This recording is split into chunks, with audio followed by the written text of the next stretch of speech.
The California gold discovery of 1848 triggered one of history's most dramatic population movements.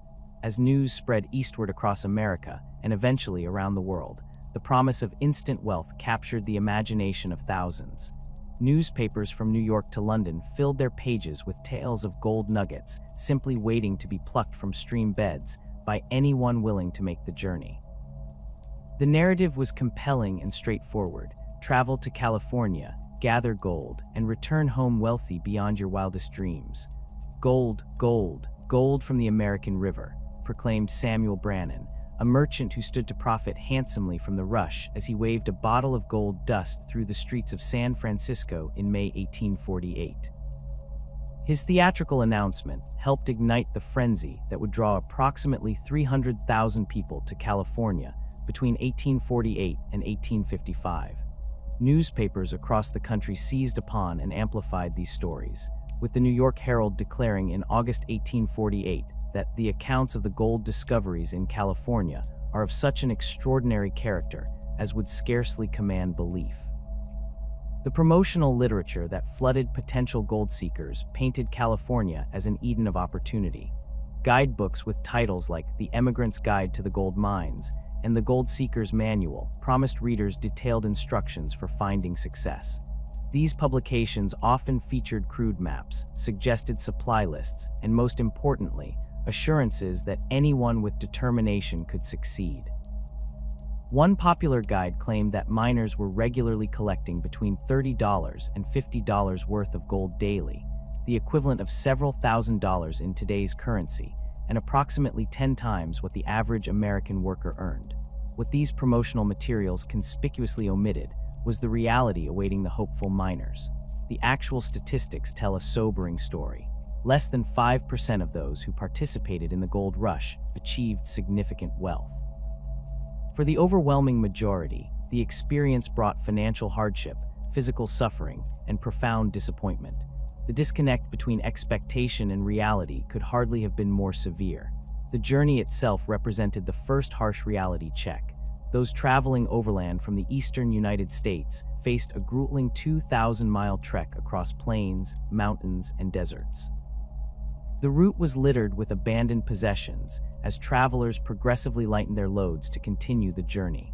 Graves marked the path with disturbing frequency, approximately one every 80 yards along some stretches of the California Trail by 1850. Disease, particularly cholera, claimed countless lives. Those who chose the sea route around Cape Horn endured a harrowing 6-month voyage in cramped, unsanitary conditions. The Panama shortcut offered its own deadly challenges, with tropical diseases decimating the ranks of gold seekers. Thomas Butler King, a special agent sent by President Polk to assess the California situation, reported back to Washington in 1848 that the gold regions were so extensive and the gold so abundant that 100,000 miners could be profitably employed for generations. Such official endorsements only fueled the migration. Yet by the time most 49ers arrived, the most accessible gold deposits had already been claimed or depleted. The earliest arrivals in 1848 and early 1849 did indeed encounter relatively favorable conditions. James Marshall's initial discovery at Sutter's Mill had revealed placer deposits, gold that had eroded from its source and collected in stream beds over millennia. This surface gold could be collected with simple tools and minimal expertise. Some early miners collected thousands of dollars worth of gold in mere weeks, using nothing more sophisticated than pans and shovels. These exceptional success stories traveled eastward, creating the impression that such results were typical rather than extraordinary. By late 1849, the reality had shifted dramatically. J.D. Borthwick, a Scottish journalist who documented the gold rush, observed, "The bars of all the rivers were occupied by thousands of miners. Every gulch and ravine had been prospected, and there was scarcely a square yard of ground in the whole gold region which had not been disturbed. New arrivals found that every promising location along the American, Feather, Yuba, and other gold-bearing rivers had been staked and claimed. The psychological impact of this realization was crushing. Miners who had sold farms, businesses, and homes to finance their journey found themselves without prospects and with dwindling resources. Many had left families behind, promising to return with fortunes.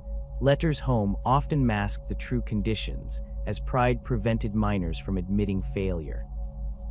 Josiah Royce, who grew up in a mining community, later wrote that the gold seeker who failed was ashamed to write home about his failure, while the homesick man who succeeded was often too busy getting more gold to write about his success. This profound disillusionment became so common that miners developed their own terminology for it, seeing the elephant. The phrase originated from circus promotions where people would travel great distances to see an elephant, only to find the reality less impressive than anticipated. In mining camps, seeing the elephant became shorthand for the moment when a gold seeker realized the magnitude of their miscalculation. As one miner wrote home in 1850, "I have seen the elephant, and I wish to God I had never left Ohio." The statistics of success were disheartening. While promotional materials suggested that daily earnings of $20–50 were common, the reality for most miners by 1850 was closer to $6 per day, and this before accounting for the exorbitant cost of supplies. A single egg might cost the equivalent of $25 in today's currency. A shovel could command $50. Many miners barely broke even, spending their daily earnings on basic necessities in the inflated economy of mining communities. The physical environment presented challenges that few had anticipated. Summer temperatures in the Sierra foothills regularly exceeded 100 degrees, while winter brought freezing conditions and snow that halted mining operations for months. Working waist-deep in frigid mountain streams led to rheumatism and other chronic health problems. Miners' accounts frequently mention the physical toll: cracked and bleeding hands, chronically wet feet leading to fungal infections, and backs damaged from endless hours of stooping and digging. The living conditions in mining camps were equally harsh. Most miners lived in crude tents or hastily constructed cabins with dirt floors. Sanitation was virtually non-existent, leading to outbreaks of dysentery, typhoid, and other diseases. One observer described a typical mining camp as a collection of the most wretched hovels it is possible to conceive of, and these are surrounded by heaps of garbage and filth. The lack of fresh vegetables and fruits led to widespread scurvy, with its characteristic symptoms of bleeding gums, joint pain, and lethargy. The social environment often proved as challenging as the physical conditions. Mining camps were overwhelmingly male, with women comprising less than 2% of the population in most gold regions. This gender imbalance created communities unlike anything most miners had experienced before. Violence was common, with disputes over claims frequently settled with fists, knives, or guns. Robbery was a constant threat, as successful miners had few secure options for storing their gold. Ethnic tensions added another layer of difficulty. The gold rush brought together people from across the United States and around the world: Mexicans, Chileans, Chinese, Europeans, and Americans from both North and South. This unprecedented mixing of cultures created friction, particularly as gold became scarcer. In 1850, the California legislature passed the foreign miners' tax, requiring non-citizens to pay $20 monthly for the privilege of mining, a transparent attempt to drive out competition from Latin American and Chinese miners. The environmental devastation caused by mining activities further undermined the idyllic vision promoted in Eastern newspapers. Hydraulic mining, which used high-pressure water cannons to wash away entire hillsides, transformed the landscape. The once clear rivers of the Sierra Nevada became choked with silt and debris. An 1853 visitor described the Yuba River as a sickening yellow color that looks like it flowed directly from a manufactory of yellow ochre. The environmental damage extended to wildlife as well, with fish populations decimated and forests cleared for timber to support mining operations. For many miners, the reality of gold mining bore little resemblance to the activity they had imagined. Rather than the romantic image of plucking nuggets from streams, most mining involved backbreaking labor. As surface deposits were exhausted, mining became increasingly industrial, requiring significant capital investment. Individual miners frequently found themselves working as wage laborers for mining companies rather than independent prospectors. By 1852, corporate mining operations dominated the industry, employing hydraulic methods and stamp mills that required substantial financial backing. The psychological toll of these accumulated disappointments manifested in high rates of alcoholism, suicide, and what would now be recognized as depression. Miners' diaries frequently mention the Blue Devils, period terminology for depressive episodes. One miner wrote in 1851 that more than half the men in this camp would leave tomorrow if they had the means to get home. Another observed that men grow old before their time here, noting how quickly the optimistic expressions of new arrivals gave way to the weathered, hardened looks of those who had seen the elephant. The contrast between promotional propaganda and reality was perhaps most starkly illustrated in the letters miners sent home. Initial correspondence often expressed optimism and excitement, while later letters revealed the gradual erosion of hope. A typical progression might begin with enthusiastic reports of potential wealth, transition to explanations of why success was temporarily delayed, and eventually request funds from family to finance the return journey. Many miners, unwilling to admit defeat, simply stopped writing home altogether. As the gold fever spread across America and beyond in 1848-49, thousands prepared to embark on what would become one of the most dangerous mass migrations in American history. The journey to California's goldfields presented a cruel irony. The very path to potential fortune often bankrupted, sickened, or killed those who dared attempt it. For many gold seekers, the hardships of the journey would far outweigh any benefits they might eventually reap in the gold fields. The overland routes to California became highways of death during the height of the rush. The most devastating killer was cholera, which swept through wagon trains with terrifying efficiency. The disease, caused by contaminated water, brought violent diarrhea, vomiting, and muscle cramps that could kill within hours. Between 1849 and 1850 alone, approximately 6,000 travelers died from cholera outbreaks along the major overland trails. The disease struck with particular virulence along the Platte River route, where shallow graves lined the trail at horrifying intervals. Ezra Meeker, who survived the journey, later recalled, "The cholera of 1849 and 1850 was the most appalling disaster that ever overtook the emigrant on the plains. Wagon trains would often wake to find multiple members dead or dying. The speed of the disease's progression meant that travelers might seem healthy in the morning and be buried by nightfall." Medical knowledge of the era offered little defense, with many attributing the disease to miasma, or bad air, rather than contaminated water. The geography of the trail itself exacerbated the spread of disease. At major river crossings, emigrants would congregate while waiting their turn to ford or ferry across. These bottlenecks created temporary settlements of hundreds or even thousands of travelers, all using the same water sources for drinking and waste disposal.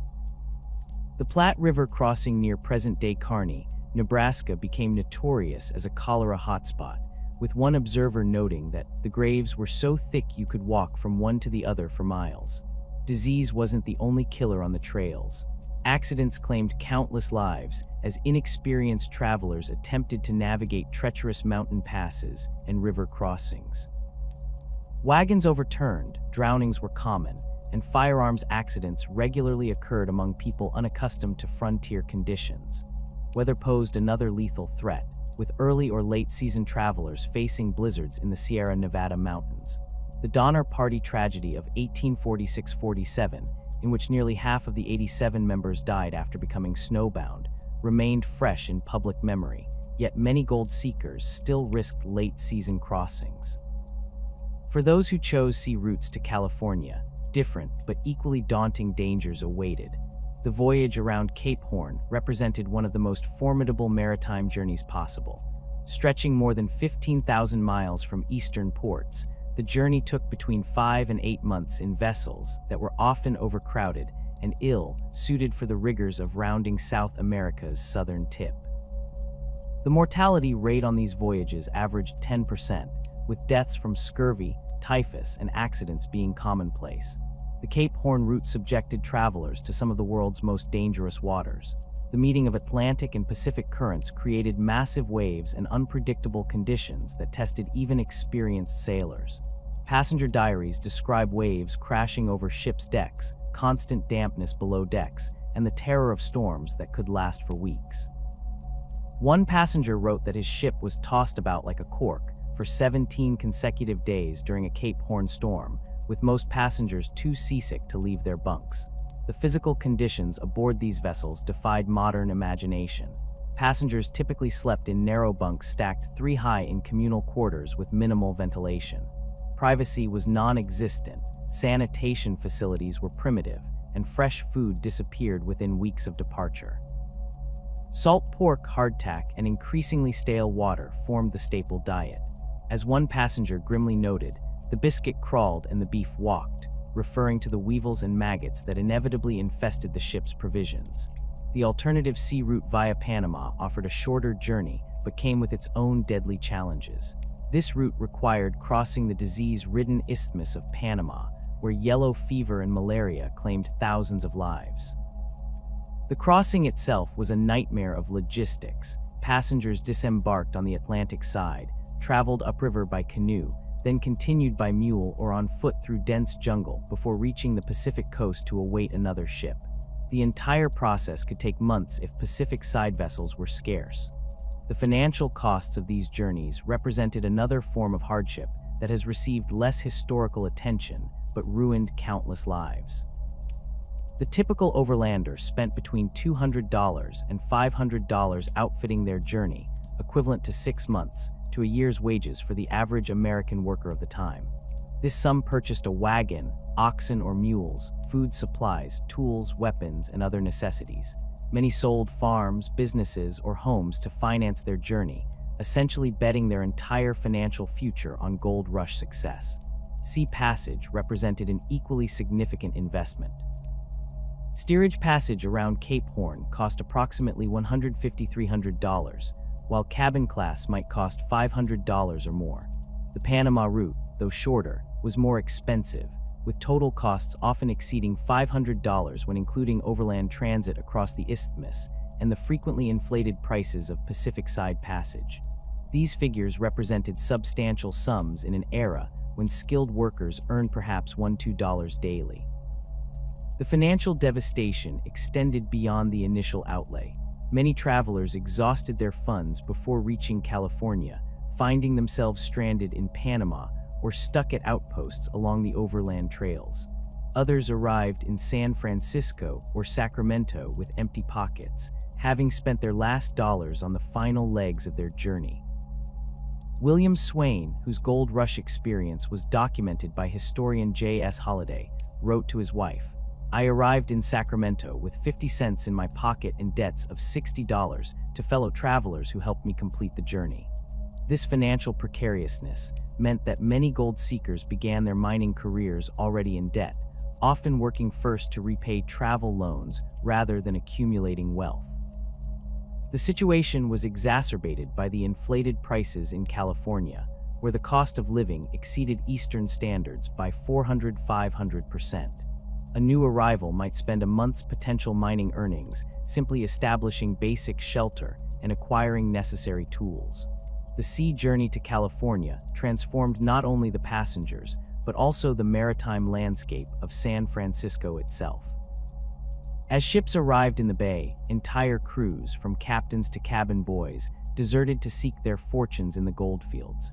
By 1850, approximately 700 vessels lay abandoned in San Francisco harbor, creating a floating ghost town of empty ships.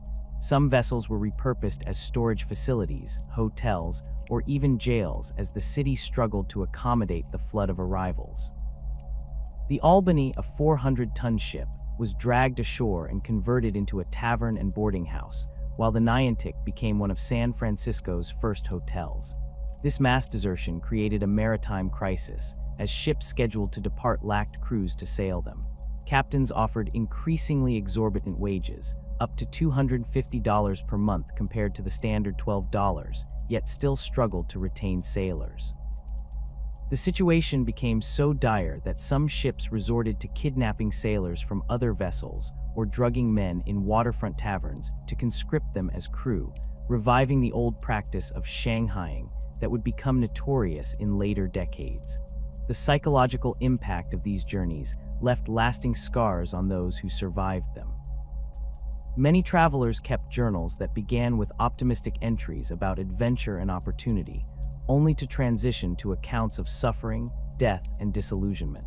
The constant proximity to death, burying fellow travelers, passing countless graves, or witnessing shipmates committed to the sea, created a traumatic initiation into gold rush life that changed many forever.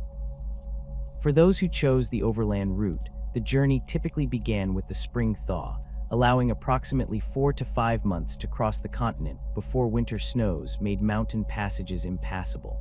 The first 1,000 miles across the Great Plains presented relatively easy terrain but exposed travelers to the risk of cholera.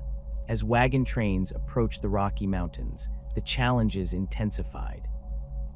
River crossings became more dangerous, with the Platte, Green, and Humboldt rivers claiming numerous lives through drowning. The final stages of the overland journey often proved most difficult, as provisions ran low and animals weakened. The Sierra Nevada crossing required abandoning wagons and proceeding on foot through treacherous passes. One survivor described the final approach. Men were carrying their outfits on their backs, having lost their animals. Others were helping their famished oxen along, hoping against hope they would survive to cross the mountains. The trail was littered with abandoned possessions, books, clothing, even family heirlooms too heavy to carry but too precious to have been left behind earlier. Water scarcity created another deadly hazard, particularly along the stretch known as the 40-mile desert in present-day Nevada.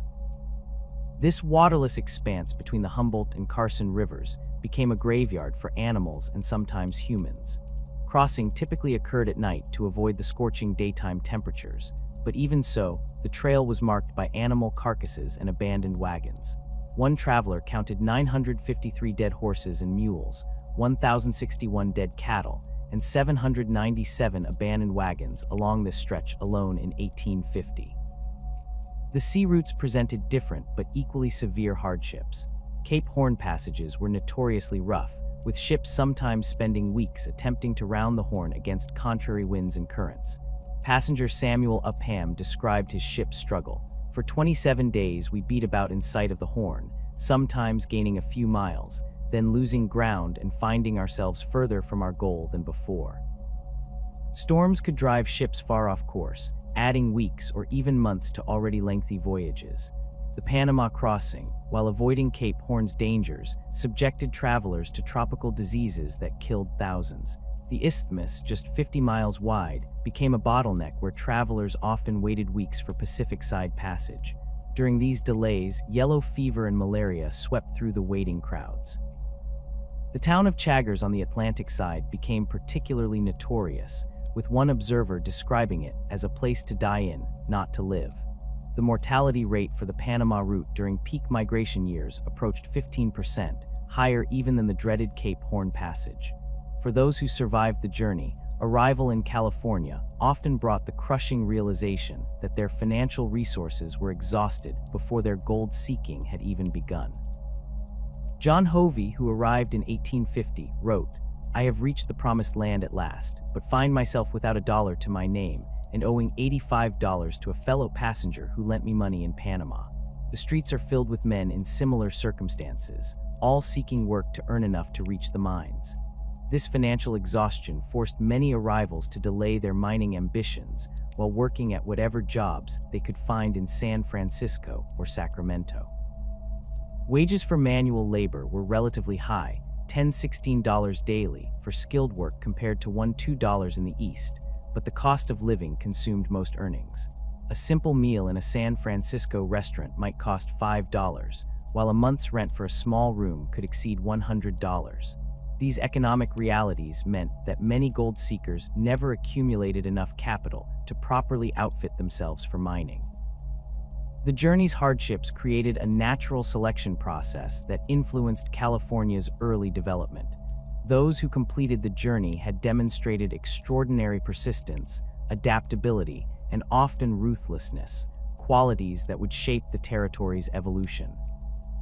As historian Kevin Starr noted, the journey itself functioned as a filter, ensuring that California's early American population consisted disproportionately of the most determined, resourceful, and physically robust elements of Eastern society. For the indigenous peoples and Hispanic Californios who already inhabited the region, the flood of new arrivals represented an invasion that would transform their world forever. The overland routes cut through Native American territories, disrupting hunting grounds and spreading diseases. The new arrivals brought not just their dreams of gold, but also their assumptions of racial superiority and manifest destiny, setting the stage for decades of conflict. The daily rhythms of a miner's life began before dawn and often continued well past sunset, with physical demands that would break even the strongest bodies over time. As thousands of gold seekers swarmed California's rivers and streams, they encountered working conditions that medical science now recognizes as catastrophically damaging to human health. The physical toll began immediately and accumulated relentlessly, transforming young, robust men into stooped, prematurely aged shadows of their former selves. Wet digging represented perhaps the most immediately damaging mining practice. This technique required miners to stand for 10–14 hours daily in frigid mountain streams, often in water reaching their waists or chests. The Sierra Nevada waterways maintained temperatures between 35–45 degrees Fahrenheit year-round, fed by snowmelt even during summer months. Prolonged immersion in these conditions produced immediate and long-term health consequences that miners referred to simply as mountain misery. Dr. James Tyson, one of the few trained physicians who documented gold rush medical conditions, observed that after just 3 months of wet digging, most miners developed chronic rheumatism characterized by swollen, painful joints and restricted movement. The men emerged from the water with skin bleached and wrinkled like a washerwoman's hands, he wrote in 1851, their lower extremities numb and their movements stiff and painful. The condition progressed relentlessly, with many veteran miners developing permanent joint deformities that rendered them unable to grip tools or walk without assistance. Pneumonia and other respiratory infections became so common among wet diggers that mining camps developed their own terminology for the progression of symptoms. Sierra throat described the initial inflammation, while miners' consumption referred to the advanced pneumonia that claimed countless lives. Medical records from mining camps indicate that respiratory ailments accounted for approximately 30% of all deaths in the goldfields between 1849 and 1853. The protective equipment available to miners was primitive and largely ineffective. Some attempted to fashion waterproof garments from canvas treated with linseed oil or tallow, but these makeshift solutions typically failed after a few days of use. Leather boots provided minimal protection, and when constantly wet, caused their own problems, including fungal infections and skin breakdown.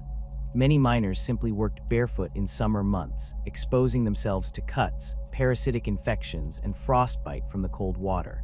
For those engaged in placer mining, the extraction of surface gold deposits from streams and riverbanks, crushing injuries represented a constant threat. The basic technique involved moving large quantities of rocky material through sluice boxes or rockers to separate gold from surrounding sediment. This process required handling boulders weighing hundreds of pounds, often on slippery, unstable ground. Mining camp medical logs documented a grim catalog of smashed fingers, broken bones, and more catastrophic injuries. Dr. Stephen Fields, who operated a rudimentary hospital in Placerville during 1850–51, recorded treating 142 crushing injuries in a single 6-month period, including 28 cases requiring amputation. Without anesthesia beyond whiskey and opium, these procedures were so traumatic that approximately 40% of amputation patients died from shock or subsequent infection. Survivors faced a future with severely limited employment prospects and no disability support system. Back injuries plagued virtually all miners regardless of their specific technique. The constant bending, lifting, and twisting required to operate even simple mining equipment like pans and rockers created cumulative trauma to the spine. Contemporary accounts frequently mention miners who could no longer stand upright after a few years in the gold fields. A physician writing in the Sacramento Medical Journal in 1852 noted that a man may be recognized as a veteran miner by his stooped posture alone, as distinctive a mark as a soldier's bearing. The processing of gold-bearing ore introduced additional health hazards, particularly mercury poisoning. Mercury was essential to gold recovery operations, used to amalgamate with fine gold particles that would otherwise be lost during processing. Miners handled this toxic substance with bare hands, often heating it to separate gold from the amalgam and unknowingly inhaling the poisonous vapors. The symptoms of mercury poisoning, tremors, memory loss, personality changes, and deteriorating coordination, were so common in the goldfields that they acquired the nickname quiver fever. A medical survey conducted in Nevada City in 1853 found that among miners who had worked with mercury for 3 or more years, 92% exhibited at least some symptoms of poisoning. The most severe cases developed the characteristic Hatter's shakes, with uncontrollable tremors that made continued work impossible. As the easily accessible placer deposits became exhausted, mining operations increasingly shifted toward hard rock extraction, introducing new and even more severe health hazards. Quartz mining required tunneling into solid rock to reach gold-bearing veins, using drills, picks, and explosives. This work generated fine silica dust that, when inhaled, caused irreversible lung damage known as silicosis. The progression of silicosis was insidious but relentless. Miners initially experienced shortness of breath during exertion, followed by constant respiratory distress and eventually respiratory failure. The condition typically developed over 5–10 years of exposure, meaning many miners did not connect their declining health to their earlier work. By the mid-1850s, however, the connection had become clear enough that experienced miners demanded premium wages for underground work, recognizing they were trading years of their lives for higher immediate compensation. Underground mining added the risk of catastrophic accidents to the chronic health hazards. Poorly engineered tunnels collapsed with alarming frequency, crushing or entombing workers. Improper handling of black powder for blasting caused explosions that killed or maimed miners. Gas pockets encountered during tunneling could asphyxiate entire work crews before they had any chance to escape. The Grass Valley Union reported 34 fatal mining accidents in that district alone during 1854, noting that hardly a week passes without the earth claiming its sacrifice from among the underground workers. The physical demands of mining were exacerbated by nutritional deficiencies that undermined miners' health and recovery capacity. The typical mining camp diet consisted primarily of beans, salt pork, and sourdough bread, a regimen severely lacking in essential vitamins and minerals.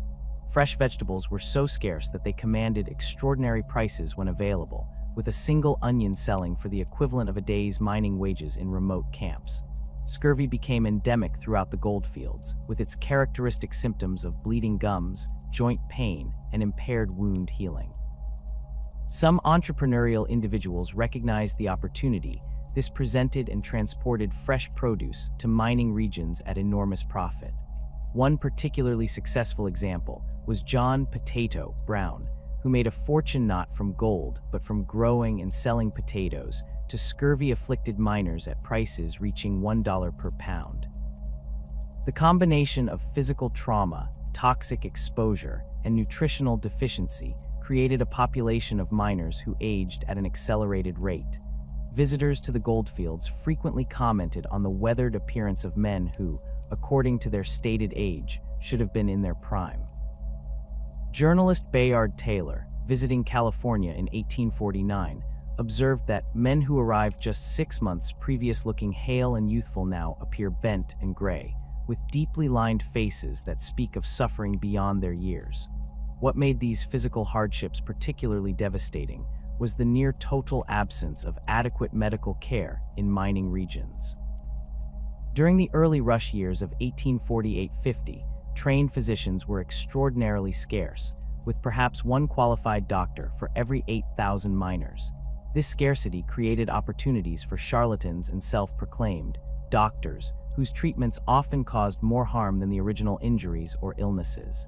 Those legitimate physicians who did practice in the goldfields faced overwhelming challenges with minimal resources. Dr. Mary Sawtelle, one of the few female physicians who documented her experiences, described performing surgeries, with mining tools sterilized in whiskey, using ordinary sewing needles for sutures, and operating by the light of tallow candles. Infection rates following even minor surgical procedures approached 60%, and gangrene claimed countless limbs that modern antiseptic techniques might have saved. The cost of whatever medical care was available placed it beyond reach for miners experiencing limited success. A doctor's visit typically cost between $8 and $25, potentially representing several days' earnings. More complex treatments commanded astronomical fees, with a leg amputation costing upwards of $200. Mining camp records indicate that many injured miners simply couldn't afford treatment, allowing relatively minor injuries to develop into life-threatening conditions. Some mining communities attempted to address this issue through mutual aid societies that functioned as early health insurance systems. For monthly dues of $13, members gained access to medical care through contracted physicians. These arrangements represented one of the few bright spots in goldfield healthcare, though they remained unavailable in smaller or more remote camps where no physicians practiced at all. The physical toll of mining created a population of disabled former miners who had few options for support. With no workers' compensation system and limited charitable resources, those too injured to continue mining often faced destitution. Contemporary accounts mention former miners reduced to begging on the streets of San Francisco and Sacramento, their bodies broken by their pursuit of gold. An 1855 report by the California Hospital in San Francisco noted that 46% of charity cases involved former miners suffering from occupation-related disabilities. For those who developed chronic conditions like silicosis or mercury poisoning, the prognosis was particularly grim. These progressive diseases continued to worsen even after exposure ended, leaving former miners increasingly disabled with each passing year. An 1857 survey of almshouses in California's mining counties found that approximately 70% of residents were former miners suffering from occupation-related health conditions, most commonly respiratory diseases and neurological damage from mercury exposure. The physical demands of mining created a culture that valued stoicism and discouraged complaints about pain or illness. Miners commonly worked through injuries and sickness that would have confined workers in other occupations to bed rest. This cultural expectation exacerbated the long-term impact of mining's physical toll, as men continued working despite clear warning signs of serious health problems. The cumulative effect of these hazards becomes clear when examining mortality statistics from the goldfields. Insurance companies of the era calculated that a healthy 20-year-old male in eastern states could expect to live to approximately age 60. For those who spent 5 or more years mining in California, life expectancy dropped to 47 years, a loss of over a decade of life. The mining population skewed overwhelmingly young and male, yet cemetery records from mining communities show death rates comparable to eastern cities with much older population profiles. As mining operations evolved from individual placer mining toward industrial hard rock extraction in the mid-1850s, the nature of mining injuries shifted, but their frequency and severity remained extreme. Corporate mining operations introduced heavy machinery, including stamp mills that crushed ore to extract gold. These devices, powered by steam or water, caused catastrophic injuries when clothing or limbs became caught in their mechanisms. A physician at the Sierra Nevada Mining Company recorded 14 traumatic amputations from machinery accidents in a single year. The physical hardships that miners endured were matched only by the financial exploitation that systematically stripped away whatever wealth they managed to extract from California's streams and hillsides. Behind the mythology of independent prospectors striking it, rich lay a more sobering reality, a sophisticated economic system designed to transfer wealth from those who dug the gold to those who supplied the miners. The inflation that characterized mining regions reached levels that would be considered catastrophic in any modern economy. When the first substantial shipments of gold reached San Francisco in 1848, prices began a meteoric rise that would continue throughout the gold rush period. By spring 1849, flour that had sold for $4 per barrel before the rush commanded $400, a 10,000% increase. A single egg, when available, sold for $3, equivalent to approximately $100 in today's currency. These prices reflected not just scarcity, but calculated exploitation of a captive market. The economics of supply and demand partially explain these astronomical prices. Transportation difficulties, limited agricultural development, and the sudden population surge all contributed to genuine shortages. However, merchants quickly recognized that miners would pay virtually any price for necessities, creating opportunities for price manipulation that went far beyond reasonable profit margins. A mining camp merchant's markup of 400–600% became standard practice, compared to the 25–40% typical in eastern states. Samuel Brannan, who famously announced the gold discovery in San Francisco, exemplified this exploitative approach. Before publicizing the gold find, he quietly purchased every pick, shovel, and pan available in the region. When the rush began, he sold these basic tools at markups exceeding 1,000%, turning an initial investment of approximately $2,000 into more than $36,000 in just 9 weeks. As he later reportedly boasted, "I didn't go to the mines to dig, I went to the miners to dig." The seasonal nature of mining operations created additional opportunities for economic exploitation. During winter months, when heavy rains or snow made mining impossible in many regions, merchants raised prices even further, knowing miners had limited mobility and fewer income options. An 1850 letter from a miner in Nevada County complained that bacon that sold for 75 cents per pound in October now commands $2.50, though no supply wagon has had trouble reaching us. The storekeepers simply know we cannot leave until spring thaws clear the passes. This inflation created a paradoxical situation where successful miners might extract gold worth thousands of dollars, yet remain effectively impoverished due to the cost of basic necessities. A miner's daily expenses for food alone typically ranged from $8 to $20, potentially exceeding their daily gold yield. Add equipment maintenance, replacement of worn clothing, and occasional medical expenses, and many miners found themselves merely subsisting despite handling substantial amounts of gold. The clothing required for mining work provided another avenue for economic exploitation. The demanding nature of mining rapidly destroyed clothing, particularly boots, which might last just 2 weeks of daily wear in wet conditions.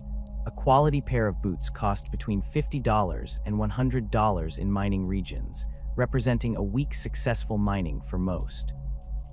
Some enterprising individuals found greater profit in establishing laundry and repair services than in mining itself, charging $5–8 to wash a single shirt when Eastern prices for the same service were typically 5–10 cents.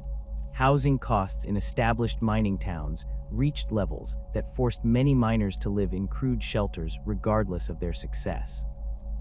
In Sacramento and Marysville, monthly rent for a simple 10x12-foot room reached $100 by 1850, equivalent to approximately $3,500 in current value.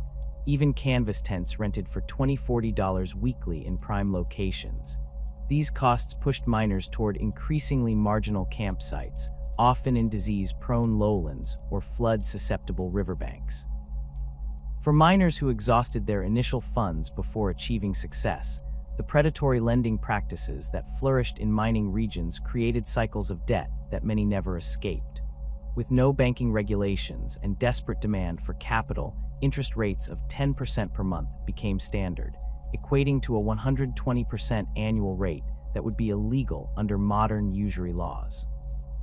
Some lenders charged even higher rates, with documented cases of 25% monthly interest for smaller loans. These exorbitant rates transformed temporary financial setbacks into permanent debt servitude for many miners.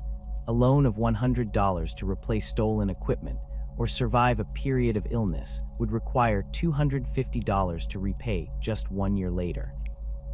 Miners who fell behind on payments often found their claims seized as collateral, transferring potentially valuable mining properties to creditors who had contributed nothing to their development.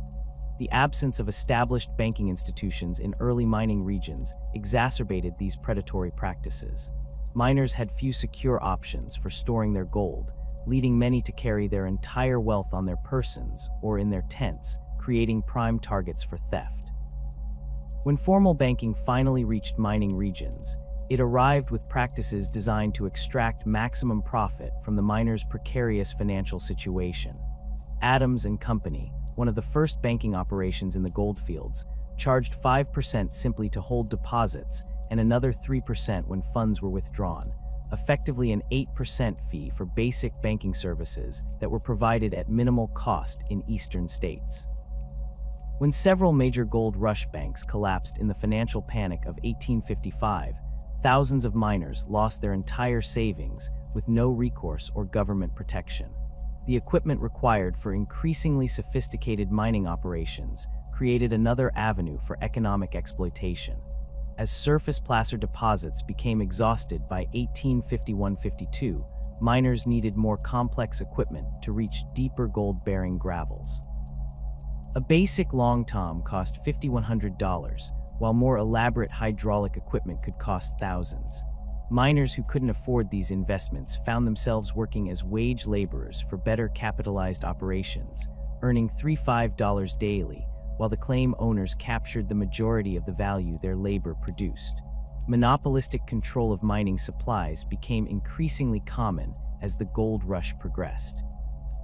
In more isolated mining districts, a single merchant might supply an entire region, allowing for price manipulation without competitive pressure. These monopolies frequently extended to multiple business types, with the same individual or partnership controlling the general store, saloon, boarding house, and express office in a given camp. With no alternative sources for necessities, miners had little choice but to accept whatever prices were demanded. The transportation networks that supplied mining regions operated as effective cartels, maintaining artificially high freight rates that were passed directly to miners through increased prices. Freight charges from San Francisco to interior mining camps often exceeded the original cost of goods by 300–400%. A barrel of flour worth $15 in San Francisco might cost $40 simply to transport to the Sierra foothills, with the final retail price reaching $100 or more. These transportation cartels actively suppressed competition, sometimes through violence against independent freighters who attempted to undercut established rates. Weather and accessibility further enabled price manipulation. During winter months when mountain trails became impassable, merchants in isolated camps would announce dwindling supplies and implement staged price increases, often doubling or tripling costs over a few weeks. When spring arrived and supplies could again move freely, prices rarely returned to previous levels, creating a ratcheting effect that continuously increased the cost of mining life. For miners who managed to accumulate some gold despite these economic headwinds, the threat of theft remained constant. Mining camps developed well-deserved reputations as havens for criminals who recognized that miners represented walking repositories of portable wealth with minimal protection. An 1851 report from the Sonora Mining District documented 38 tent robberies in a single month, with losses averaging $600–800 per incident. Violent robberies were equally common, with miners returning from successful expeditions frequently targeted on trails leading back to established camps. The legal systems that might have protected miners' economic interests were either absent or corrupted by the same wealth disparities that characterized other aspects of mining life. Mining districts established their own codes and courts, but these frequently favored those with financial resources to influence proceedings. Claim jumping, the illegal seizure of another's mining claim, became so common that it developed its own terminology and quasi-legal justifications. The mining district courts that adjudicated claim disputes operated without formal legal training or established precedent, creating opportunities for manipulation through bribery or intimidation. A miner named Jonathan Phelps recorded in his diary that justice in the camps depends entirely on who has gold enough to buy witnesses and jurors. Wealthier miners or companies could effectively tie up disputed claims in prolonged proceedings that impoverished individual miners couldn't afford to contest. These mining courts developed a practice known as freezing out, wherein technical violations of district mining codes, often as minor as failing to work a claim for a specified number of consecutive days, could result in forfeiture. Companies and wealthy individuals employed claim spotters, who monitored potentially valuable properties for any technical violation that might justify seizure. Illness, injury, or even attending a family funeral could cause a miner to lose a claim they had worked for months to develop. The formation of foreign miner taxes represented perhaps the most explicit economic exploitation through quasi-legal means. The California legislature passed the foreign miners tax in 1850, requiring non-American miners to pay $20 monthly for the privilege of mining, when successful miners might average $5,100 monthly after expenses. While ostensibly applying to all foreign miners, enforcement targeted primarily Latin American, Chinese, and French miners, effectively driving thousands from the goldfields and allowing their American competitors to claim abandoned properties. When foreign miners challenged these discriminatory taxes through legal channels, they encountered a system designed to deny them justice. Court fees were prohibitively expensive, proceedings were conducted exclusively in English, and few attorneys would represent foreign clients against American interests. The economic impact was devastating, with an estimated 10,000 Mexican miners alone forced to abandon their claims during the summer of 1850. The economic vulnerability of miners increased as corporate mining operations gradually displaced individual prospectors. By 1852, hydraulic mining companies, quartz mining operations, and large-scale sluicing companies dominated the most productive regions. These operations required substantial capital investment, typically raised from Eastern or European investors who had never set foot in California. The resulting operations employed former independent miners as wage laborers at $3–4 daily, a fraction of the value their labor produced. The transition to wage labor represented a fundamental shift in miners' economic status and opportunity. Independent prospectors, despite all the challenges they faced, at least owned the product of their labor and could benefit directly from a lucky strike. As wage laborers, miners received the same daily pay regardless of how much gold they helped extract, with the excess value flowing to distant shareholders. This arrangement effectively transferred the risk to the workers while directing profits to investors. Corporate mining operations further exploited workers through payment in scrip or credit at company-owned stores rather than cash or gold. This practice, similar to the company town model used in Eastern mining and manufacturing, forced workers to purchase necessities at inflated prices from their employers.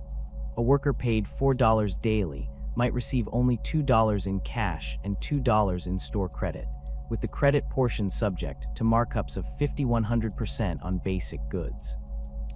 The economic exploitation extended beyond direct mining operations to encompass the entire support economy of mining regions.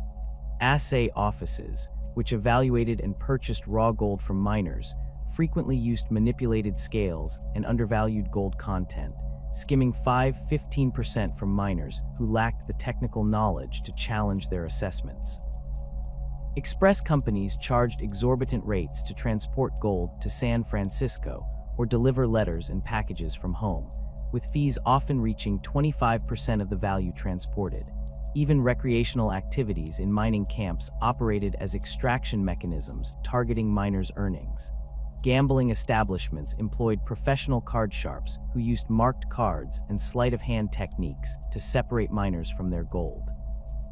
Saloons watered down whiskey while maintaining high prices, with a single drink costing up to $1.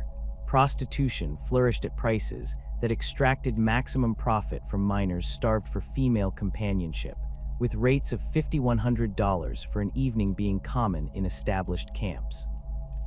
The cumulative effect of these various forms of economic exploitation meant that the vast majority of gold extracted during the California Rush ultimately flowed not to those who mined it, but to merchants, landowners, transportation companies, and various middlemen who positioned themselves to profit from the miners' labor. Of the approximately $300 million in gold extracted between 1848 and 1855, historians estimate that less than 5% remained with the miners who physically removed it from the earth. This systematic transfer of wealth helps explain the apparent paradox of the gold rush. Despite the extraction of enormous mineral wealth, most participants ended their mining careers broke or in debt. The mythology of instant riches obscured a harsher reality, a sophisticated economic system designed to ensure that gold flowed upward to those who already possessed capital, connections, and commercial expertise, leaving most miners with nothing but broken bodies and empty pockets to show for their golden dreams. Life in California's mining camps represented a stark departure from the comfortable domesticity most gold seekers had left behind. The typical mining camp emerged not through careful planning, but through hasty necessity, with tents and crude shelters sprouting wherever promising gold deposits were discovered. These impromptu settlements lacked even the most basic infrastructure considered essential in established communities, creating living conditions that shocked even those accustomed to frontier hardship. Housing in the early mining camps consisted primarily of canvas tents, which offered minimal protection from the elements while creating ideal breeding grounds for vermin. A typical miner's tent measured approximately 10 by 12 feet, often shared between 3 or 4 men to distribute the cost. The canvas quickly deteriorated under California's intense summer sun and winter rains, developing tears and leaks that admitted insects, rodents, and precipitation in equal measure. During heavy rainstorms, miners frequently awakened to find themselves lying in several inches of water, their bedding and personal possessions thoroughly soaked. As camps became more established, some miners attempted to construct more substantial shelters using available materials. The most common design, known as a wickiup, consisted of a simple wooden frame covered with canvas, tree branches, or animal hides. Slightly more ambitious structures featured walls of vertical logs with mud packed between them, typically topped with canvas roofs. Only in the most established camps did proper lumber construction appear, and even then, primarily for commercial buildings rather than miners' residences. The floors of these dwellings remained bare earth, which turned to mud during rainy periods and harbored a variety of parasites. Fleas infested virtually every mining camp dwelling, causing what miners referred to as the California itch, a constant irritation that disrupted sleep and sometimes led to serious secondary infections from scratching. Bedbugs established themselves in bedding and wall crevices, emerging at night to feed on sleeping miners. One observer noted that in certain camps, the bedbugs are so numerous that they push the beds out into the middle of the room at night. Rats presented an even more serious problem, particularly in camps near waterways. These rodents not only consumed and contaminated food supplies, but also attacked sleeping miners, inflicting painful bites that could develop into infected wounds. The problem became so severe in some camps that miners kept terrier dogs specifically to control the rat population, with these dogs becoming valuable camp assets. An 1851 letter from a miner in Placerville mentioned that a good ratter commands $50, more than I paid for my claim, but worth every penny for the peace of mind. The sanitation systems in mining camps ranged from primitive to non-existent. Few camps established designated waste disposal areas, resulting in haphazard dumping of refuse wherever convenient. Latrines, when they existed at all, consisted of simple trenches located perilously close to living quarters and often near water sources. During summer months, the combination of accumulated waste, decomposing food, and stagnant water created an overwhelming stench that permeated entire settlements. A visitor to a Yuba River camp in 1850 described the odor as a miasma so thick it seems one could cut it with a knife. These sanitation deficiencies created ideal conditions for disease outbreaks. Dysentery became so common that miners simply called it the complaint, considering it an inevitable aspect of camp life rather than a preventable illness. More serious outbreaks of typhoid and cholera periodically swept through camps, with mortality rates reaching 15–20% during severe episodes. The 1850 cholera outbreak in Sacramento spread rapidly to surrounding mining camps, killing approximately 1,500 people within 2 months. With minimal medical knowledge about disease transmission, miners often attributed these outbreaks to bad air rather than contaminated water supplies. The basic necessities of daily life consumed disproportionate time and energy in mining camps. Water for cooking and washing typically came from the same streams being worked for gold, meaning it contained significant sediment and potential contamination from upstream mining operations. Miners often had to travel considerable distances to find relatively clean water, particularly as mining activity intensified in popular areas. The simple act of obtaining enough water for basic hygiene could require hours of effort, leading many miners to abandon regular bathing entirely. Firewood presented another daily challenge, particularly in heavily populated mining districts where nearby forests were quickly depleted. By 1851, miners in some camps traveled 5–10 miles daily to gather sufficient fuel for cooking and heating.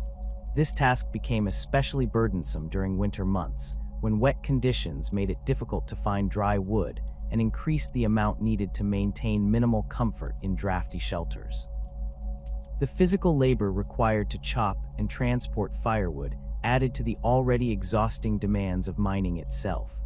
The diet available to miners represented one of the most serious hardships of camp life, with nutritional deficiencies undermining health and contributing to the high mortality rates in mining regions.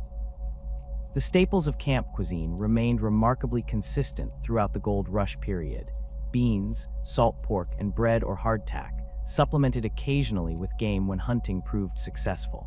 This diet provided adequate calories but lacked essential vitamins and minerals, particularly vitamin C, leading to widespread scurvy among the mining population.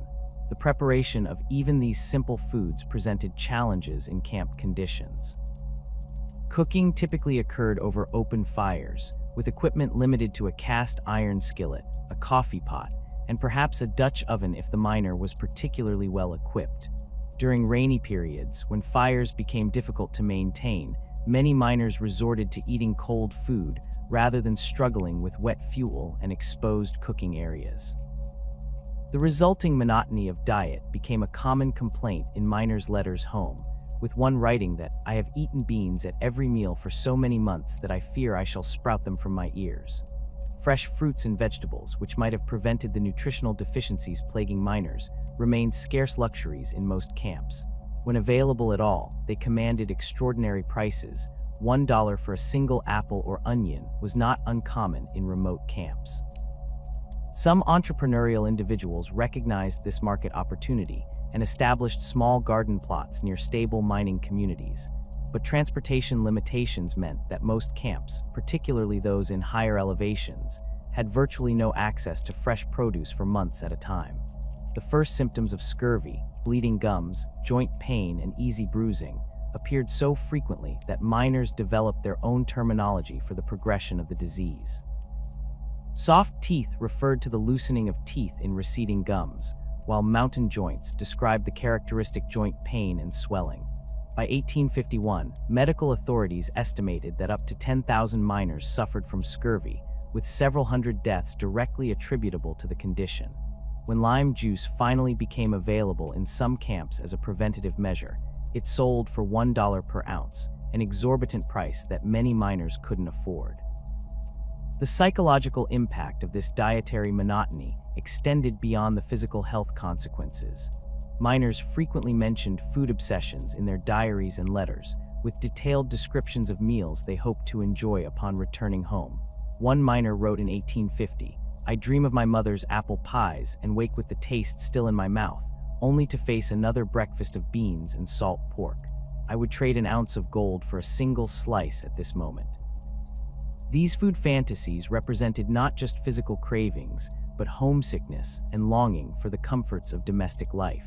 The isolation that characterized mining camp existence created psychological burdens as profound as the physical hardships. Most mining camps established themselves in remote mountain valleys or along difficult-to-access waterways, separated from larger settlements by challenging terrain. During winter months, many camps became completely cut off from outside contact as snow blocked mountain passes and turned trails into impassable mud pits.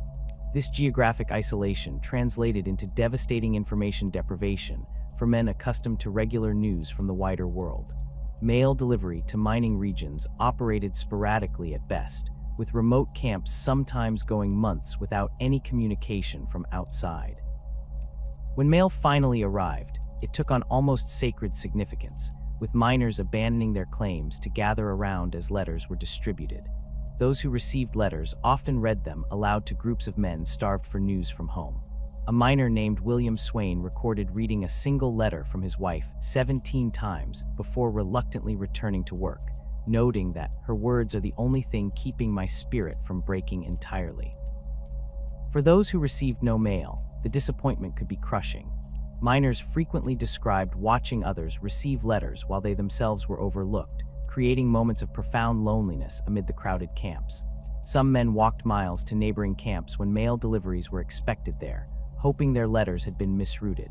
Others paid substantial sums to have their names added to mail lists in multiple settlements, increasing their chances of receiving misdelivered correspondence. Newspapers became precious commodities in this information desert, regardless of their age or origin. A 6-month-old Eastern newspaper might pass through dozens of hands in a mining camp, read until the pages disintegrated. Miners paid premium prices for current California newspapers, with copies of the Alta California or Sacramento Union selling for up to $5 in remote camps, the equivalent of a day's successful mining. Some literate miners earned extra income by reading newspapers aloud to groups, charging 50 cents per listener for the service. The isolation from family proved particularly difficult for married miners, who constituted approximately 30% of the mining population. These men lived with constant anxiety about the welfare of wives and children left behind, often with limited financial resources. Letters describing children's illnesses or financial difficulties created agonizing situations where miners felt compelled to abandon their gold-seeking efforts and return home, yet lacked the funds for the return journey. A miner's diary from 1851 captures this dilemma. My wife writes that our youngest has the fever and she fears for his life. I would leave this accursed place today if I had the means, but I am as trapped by poverty here as she is by circumstance there. The weather extremes of California's mining regions added another layer of hardship to daily existence. The climate varied dramatically by elevation and season, subjecting miners to conditions for which many were wholly unprepared. In the Sierra foothills, summer temperatures regularly exceeded 100 degrees Fahrenheit, turning canvas tents into stifling ovens during daylight hours. Miners working exposed claims suffered frequent heatstroke, particularly newcomers unaccustomed to the intensity of California's summer sun. An 1850 medical report from the Mariposa district documented 27 heat-related deaths during a single 2-week period in July. Winter brought the opposite extreme, particularly in higher elevation camps. The Sierra Nevada mountains received heavy snowfall, with accumulations of 10–15 feet common at elevations above 4,000 feet. Mining camps in these regions frequently became snowbound for weeks or months, with residents confined to their inadequate shelters as temperatures dropped well below freezing. The winter of 1851–52 proved particularly severe, with several documented cases of miners freezing to death when caught away from shelter during sudden storms. Even in lower elevations, winter rains created miserable conditions in the poorly constructed camps. The typical canvas tent offered minimal protection against the sustained downpours that characterized California's rainy season. Everything within these shelters, bedding, clothing, food supplies, developed persistent dampness that proved impossible to eliminate. Miners described sleeping in wet blankets for weeks at a time, contributing to the respiratory illnesses that flourished in these conditions. One miner wrote that everything I own has been wet for so long that mold grows on my boots overnight, and my journal pages curl and spot with fungus even as I write. The seasonal challenges extended beyond personal discomfort to impact mining operations themselves. Winter rains swelled streams to dangerous levels, washing away dams, sluices, and other equipment that represented substantial investments of time and capital. Conversely, late summer drought could render water-dependent mining operations impossible as streams diminished to trickles. These seasonal disruptions created periods of enforced idleness that drained miners' limited financial reserves and tested their psychological resilience. The social environment of mining camps reflected their hasty, utilitarian formation and the overwhelming gender imbalance of their populations. The typical camp housed dozens or hundreds of men with few or no women present. This demographic reality created communities unlike anything most miners had experienced before, with none of the moderating social influences that women typically provided in 19th century American settlements. The resulting atmosphere combined elements of military encampments, frontier outposts, and bachelor dormitories, with distinctive social norms developing to manage the unusual circumstances. The absence of conventional family structures eliminated many of the social constraints familiar to 19th century Americans. Sunday, traditionally reserved for church attendance and family activities, became instead a day for gambling, drinking, and raucous entertainments in most mining camps. The few religious services that did occur often took place in saloons or gambling halls, the only structures large enough to accommodate gatherings in many camps. A Methodist circuit rider described conducting services in a Nevada City gambling hall in 1850, with the word of God proclaimed across tables, still bearing cards and dice from the previous night's activities. The sensory experience of mining camp life assaulted newcomers with its intensity. The constant noise of mining operations, the clang of picks against stone, the rumble of rockers processing ore, the shouted communications between working partners created a backdrop of industrial sound from dawn until dusk. At night, the cacophony shifted to the social spaces, with saloons and gambling tents generating a din of conversation, arguments, occasional gunfire, and attempts at music from whatever instruments had made the journey to California. The olfactory environment proved equally overwhelming. The combination of unwashed bodies, cooking odors, animal waste from pack mules and draft animals, and inadequate sanitation created a pervasive stench that visitors frequently mentioned in their accounts. A San Francisco businessman visiting mining camps in 1851 noted that he could smell a major camp a full mile before seeing the first tent, describing the odor as a combination of barnyard, battlefield, and neglected privy that assaults the senses and turns the stomach. For miners who persevered through these conditions for months or years, the cumulative psychological impact often manifested in what contemporary observers called mining camp melancholy, a condition recognizable today as situational depression. The combination of physical hardship, social isolation, nutritional deficiencies, and disappointed expectations created a pervasive sense of hopelessness that miners frequently mentioned in their private writings. A physician practicing in Nevada City estimated in 1852 that at least half the men in the diggings suffer from low spirits and melancholy, though few will admit it openly for fear of appearing weak.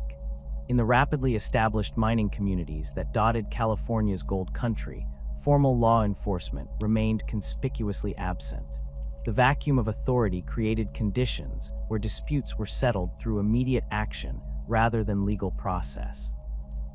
As one miner from Sonora wrote in 1851, "Here a man must be his own law, judge, and executioner, for there is no other recourse when trouble finds you." The earliest mining camps operated entirely outside established legal frameworks.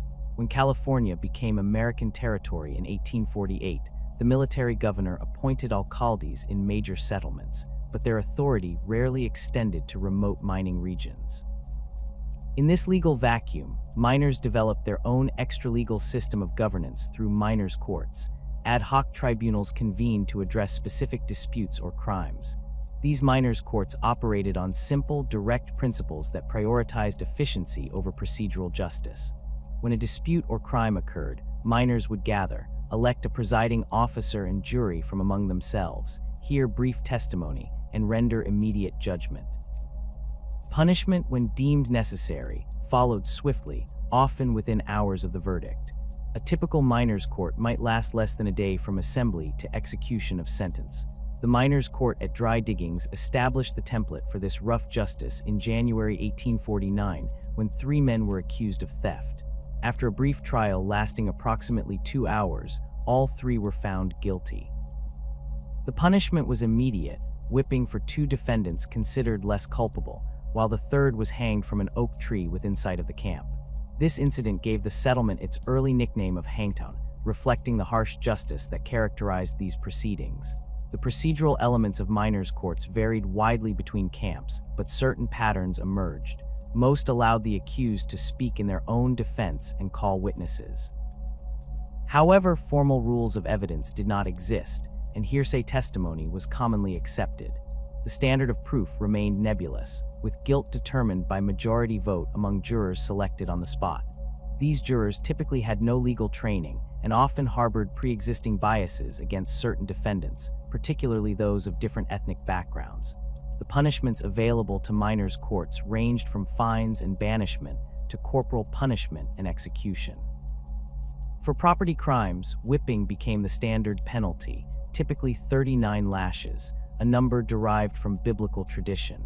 More serious offenses might result in having one's head shaved, ears cropped, or being branded with a letter indicating the crime. These physical markings served to warn other communities about the individual's character.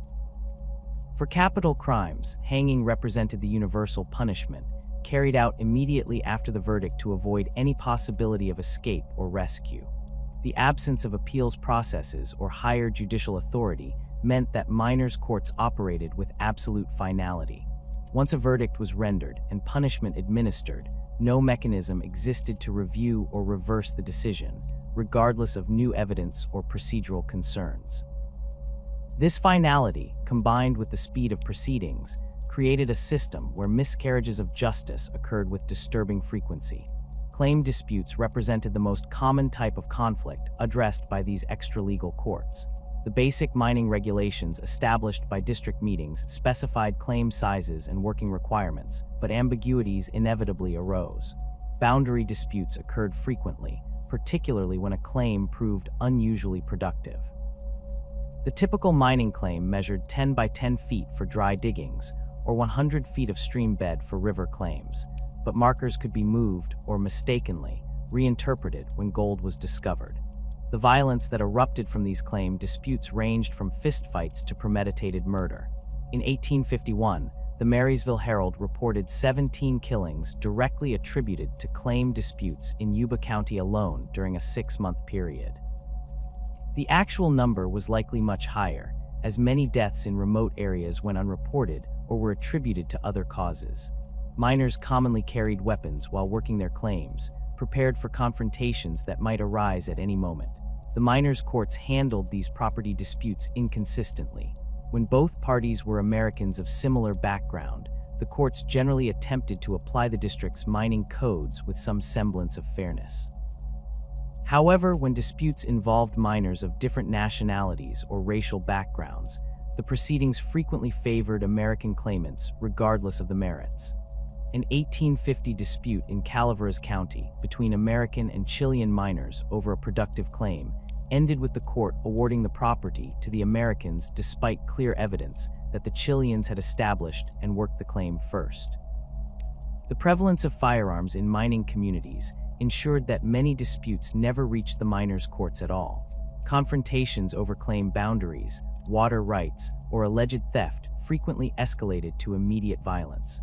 A French traveler observed in 1850 that Americans in the goldfields reach for their revolvers with astonishing readiness, often before any attempt at verbal resolution has been exhausted. While precise casualty figures remain difficult to establish due to inconsistent record keeping, contemporary newspaper accounts suggest that gunfire injuries occurred daily in larger mining districts. Racial violence represented a particularly dark aspect of goldfield lawlessness, with systematic aggression directed against Mexican, Chilean, Chinese, and Native American miners. The foreign miners' tax of 1850 provided quasi-legal justification for this persecution, imposing a monthly fee of $20 on non-American miners. This tax, representing approximately half a month's earnings for most miners, explicitly aimed to drive foreign competitors from the goldfields. The enforcement of this discriminatory tax frequently involved violence. Tax collectors, often accompanied by armed Americans with mining interests, demanded immediate payment from foreign miners. Those unable to pay faced physical assault, destruction of their equipment, and forcible expulsion from their claims. A Chilean miner described being confronted by tax collectors who beat two of our party severely when they protested the fee, then burned our tents and provisions when we could not produce the full amount demanded. The violence against Latin American miners reached its peak during the summer of 1850, when organized groups of American miners systematically drove Mexicans and Chileans from entire mining districts. In Sonora, a predominantly Mexican mining community, American miners formed a committee of vigilance that gave Mexican miners 24 hours to abandon their claims. Those who remained faced whipping, and several who resisted were hanged without trial. Similar expulsions occurred throughout the southern mines, with historians estimating that approximately 15,000 Latin American miners were driven from their claims through threatened or actual violence. Chinese miners faced similar persecution, but employed different strategies to survive in the hostile environment.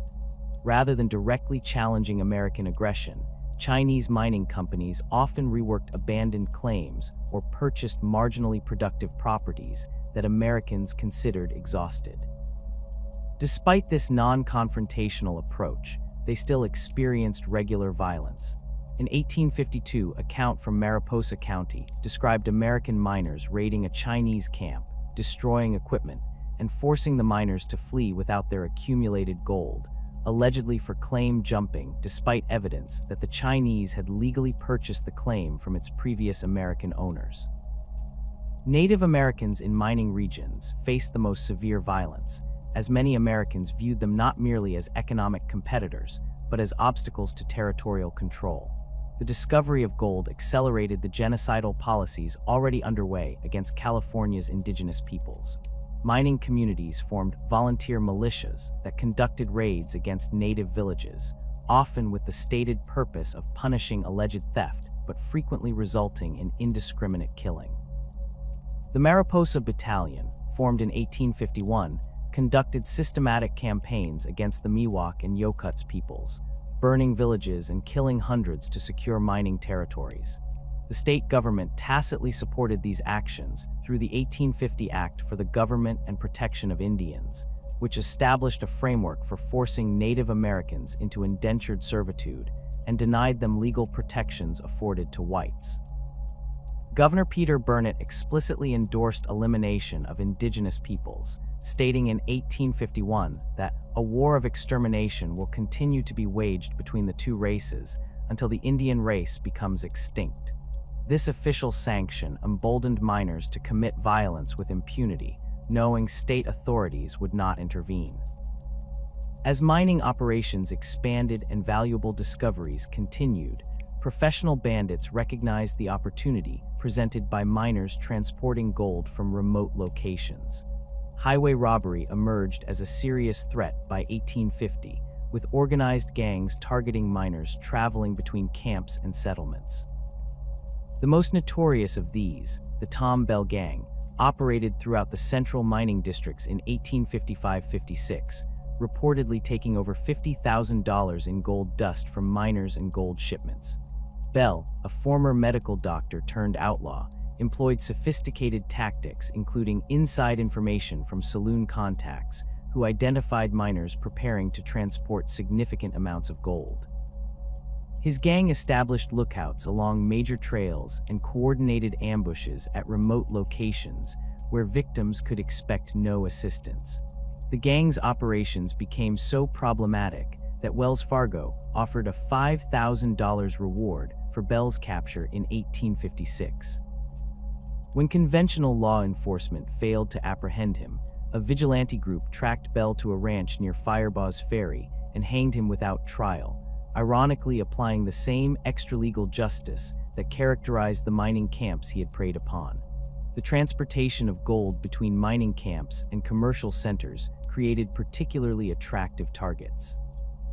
Individual miners carrying their accumulated wealth to Sacramento or San Francisco frequently traveled alone or in small groups, making them vulnerable to ambush. More organized shipments employed armed guards, but even these faced sophisticated attacks. The 1855 robbery of a Nevada City to Marysville gold shipment demonstrated the evolving tactics of road agents, who felled trees across the road to halt the convoy, then attacked from prepared positions with rifles, killing 2 guards before escaping with gold worth approximately $30,000. The absence of secure banking facilities in mining regions exacerbated the robbery problem. Miners had few options for storing their gold, often keeping substantial amounts in their tents or cabins. This practice made nighttime raids on mining camps profitable for bandits willing to risk confrontation. Camp robberies typically occurred just after dark, with armed men entering tents, binding occupants, and taking not only gold but also valuable equipment. A particularly brutal raid on a camp near Angels Camp in 1852 resulted in 3 miners killed in their sleep and over $8,000 in gold stolen. As criminal activity increased, the miners' courts evolved toward more organized vigilante committees modeled after San Francisco's Committee of Vigilance. These groups, typically composed of prominent camp members, assumed responsibility for maintaining order through methods that bypassed even the minimal procedures of miners' courts. The Hangtown Vigilance Committee, formed in 1851, published a list of undesirable characters, ordered to leave the district within 24 hours. Those who remained were seized, whipped, and forcibly escorted beyond district boundaries. Repeat offenders faced hanging without trial. The vigilante movement reflected the frontier belief that community standards could be maintained only through direct action by respectable citizens. While vigilantes claimed to target only known criminals, their operations frequently expanded to include social control over gambling, prostitution, and alcohol consumption. The Jackson Vigilance Committee in Amador County began by apprehending robbery suspects, but soon expanded its activities to include closing saloons on Sundays and regulating the prices charged by merchants, far beyond any crime prevention mandate.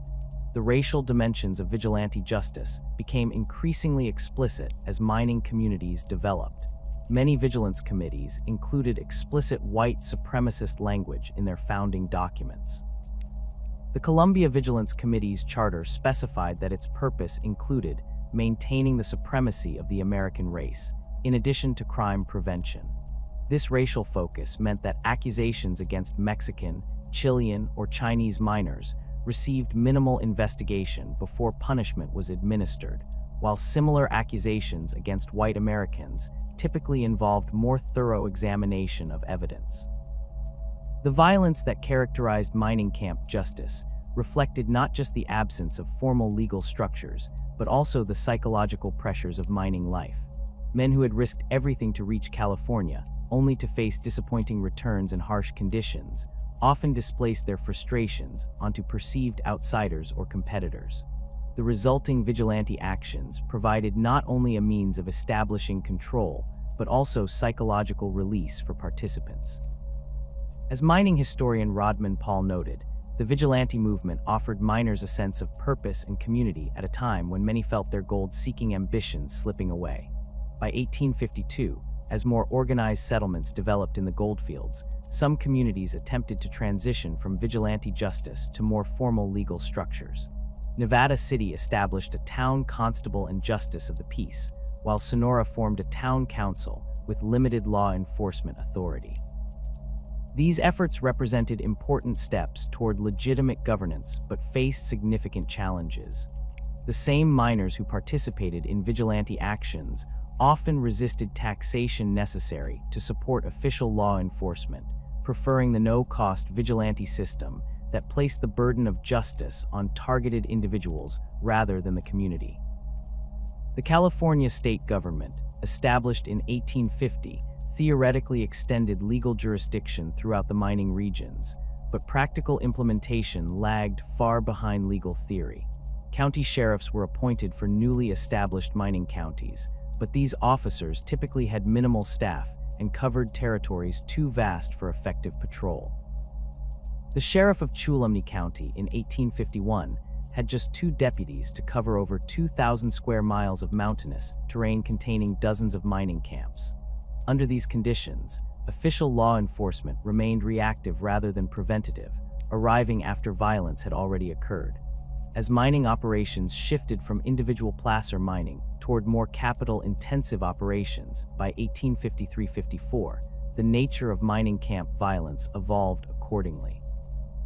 Labor disputes emerged as companies attempted to reduce wages, while miners, increasingly working for others rather than themselves, resisted these reductions. The first significant miners' strike occurred at Foster's Bar in 1852, when hired miners refused a wage reduction from $8 to $6 daily. The mine owners responded by importing Mexican workers at lower wages, leading to violent confrontations that left 3 Mexican miners dead and several others seriously injured. This pattern of labor violence intensified as hydraulic and quartz mining operations expanded. Companies employed armed guards to protect their properties during labor disputes, while miners formed protective associations that sometimes employed intimidation against replacement workers. The nascent labor organizations in mining regions lacked legal protection, making their activities technically criminal under existing law. This legal disadvantage meant that company violence against striking miners typically went unpunished, while miner resistance was treated as riot or conspiracy. The social fabric of California's mining camps took shape through a complex interplay of isolation, gender imbalance, and the psychological pressures of gold seeking. Perhaps the most striking feature of camp life was the extraordinary rate of alcohol consumption, which exceeded national averages by factors that alarmed even contemporary observers accustomed to heavy drinking. Consumption statistics from mining regions reveal a pattern of alcohol use that went beyond mere recreation to become a defining characteristic of mining culture. Shipping records from San Francisco to the mining regions document the scale of this consumption. In 1851 alone, approximately 1.5 million gallons of distilled spirits made their way to mining camps with a total population of roughly 100,000 men. This equates to about 15 gallons per miner annually, 5 times the national average of 3 gallons per person. Individual mining camps received shipments that further illuminate this pattern. The small camp of Downeyville, with approximately 1,500 residents in 1852, received weekly deliveries averaging 50 barrels of whiskey and 20 barrels of brandy, equating to nearly a quart of spirits per resident weekly. The quality of this alcohol often proved as problematic as the quantity. Transportation challenges and high demand created opportunities for adulteration that turned already potent spirits into dangerous concoctions. Whiskey frequently arrived in the goldfields as raw alcohol diluted with local water and colored with tobacco, burnt sugar, or other additives to simulate aging. Miners called these mixtures by colorful names that acknowledged their dubious origins, tanglefoot, tarantula juice, or coffin varnish being among the more printable terms. A physician in Sonora documented treating 17 cases of severe poisoning from methanol-contaminated whiskey in a single month during 1851, with 3 resulting fatalities. Saloons dominated the physical and social landscape of mining settlements, typically representing the first permanent structures in any camp. Even in settlements where miners still lived in canvas tents, saloon owners invested in proper wooden buildings with false fronts that announced their establishments as centers of social life. The mining camp of Rough and Ready counted 20 saloons, serving a population of approximately 3,000 miners in 1851, with the largest occupying prime locations along the main thoroughfare. These establishments operated continuously, with many never closing their doors except during the most severe weather. The prevalence of alcoholism in mining communities stemmed from multiple factors beyond mere availability. The physical hardships of mining work, cold, wet conditions, constant physical pain, and inadequate nutrition led many miners to self-medicate with alcohol. The psychological burdens of isolation, disappointed expectations, and separation from family created additional pressures that alcohol temporarily relieved. A miner in Placerville wrote to his brother in 1852, "A man drinks here not for pleasure, but for forgetting. Each evening brings the need to drown the day's disappointments, and each morning demands spirits to face the coming hardships." Gambling established itself as alcohol's natural companion in mining camp culture, with professional gamblers following gold discoveries as systematically as merchants. The typical mining camp featured multiple gambling operations, ranging from crude tables set up in tents to elaborate gambling halls in established settlements. Games of chance operated continuously, with Monte, Faro, and poker being the most popular. Stakes varied from dust pinches worth $1 to entire claims worth thousands, with miners regularly risking months of accumulated earnings on single games. Professional gamblers represented a distinct social class in mining communities, immediately recognizable by their clean, Eastern-style clothing amid the mud-spattered miners. These men, and they were exclusively male, brought sophisticated cheating techniques honed in Mississippi riverboats and New Orleans gambling houses. Marked cards, mechanical sleeves that delivered hidden aces, and weighted dice were standard tools of their trade. They typically worked in teams, with Confederates posing as lucky miners to lure others into high-stakes games. The economic impact of gambling on mining communities was substantial. A successful professional gambler could extract $5,000 to $10,000 monthly from a moderate-sized camp, effectively siphoning wealth from those who produced it to those who manipulated games of chance. The Nevada City Transcript estimated in 1851 that professional gamblers removed approximately $100,000 weekly from the northern mines, more than the combined value of gold shipments leaving the region through official channels. This wealth transfer represented one of the most significant economic leakages from mining communities, exceeding even the notoriously high merchant markups on goods and supplies. The gambling epidemic ruined countless miners who had managed to accumulate modest stakes through successful prospecting. John Dauble, whose diary provides one of the most detailed accounts of mining life, recorded watching a fellow miner lose $4,000, representing 8 months of difficult work, in a single night of Monte. The man had intended to return home to his family in Ohio, but instead found himself broke and forced to begin again as a wage laborer for a hydraulic mining company. Such stories repeated with such frequency that they became a standard element of mining camp folklore. The gender imbalance in mining regions created social conditions without parallel in American experience. Census data from 1850 shows that men outnumbered women by approximately 12 to 1 in California mining counties, with even more extreme ratios in remote camps. Tuolumne County recorded 8,582 men and only 275 women, while Trinity County showed 1,617 men and a mere 14 women. This imbalance shaped every aspect of social interaction and created psychological pressures that manifested in behaviors ranging from the comical to the disturbing. The scarcity of women led to their idealization in mining culture. A woman appearing in a mining camp became an immediate sensation, drawing crowds of men eager simply to look upon a female face. When actresses Sarah and Charlotte Crabtree performed in Nevada City in 1853, miners paid up to $5 in gold dust for standing room and showered the stage with nuggets worth hundreds of dollars. The sisters reportedly collected over $17,000 during a 2-week engagement, far more than most miners earned in years of hard labor. This idealization extended to mundane interactions as well. Women who established businesses in mining regions, typically as boarding house operators, laundresses, or bakers, commanded extraordinary prices for basic services. A woman running a laundry service could charge $12 per dozen items, compared to $2 for the same service in eastern cities. These economic opportunities attracted entrepreneurial women who recognized that the gender imbalance created market conditions heavily in their favor. Nancy Williams, who established a pie shop in Placerville, reportedly earned enough within 18 months to purchase a substantial ranch near Sacramento, having sold simple apple pies for $2 each to miners starved for home-style food. The psychological effects of this gender imbalance manifested in surprising cultural adaptations.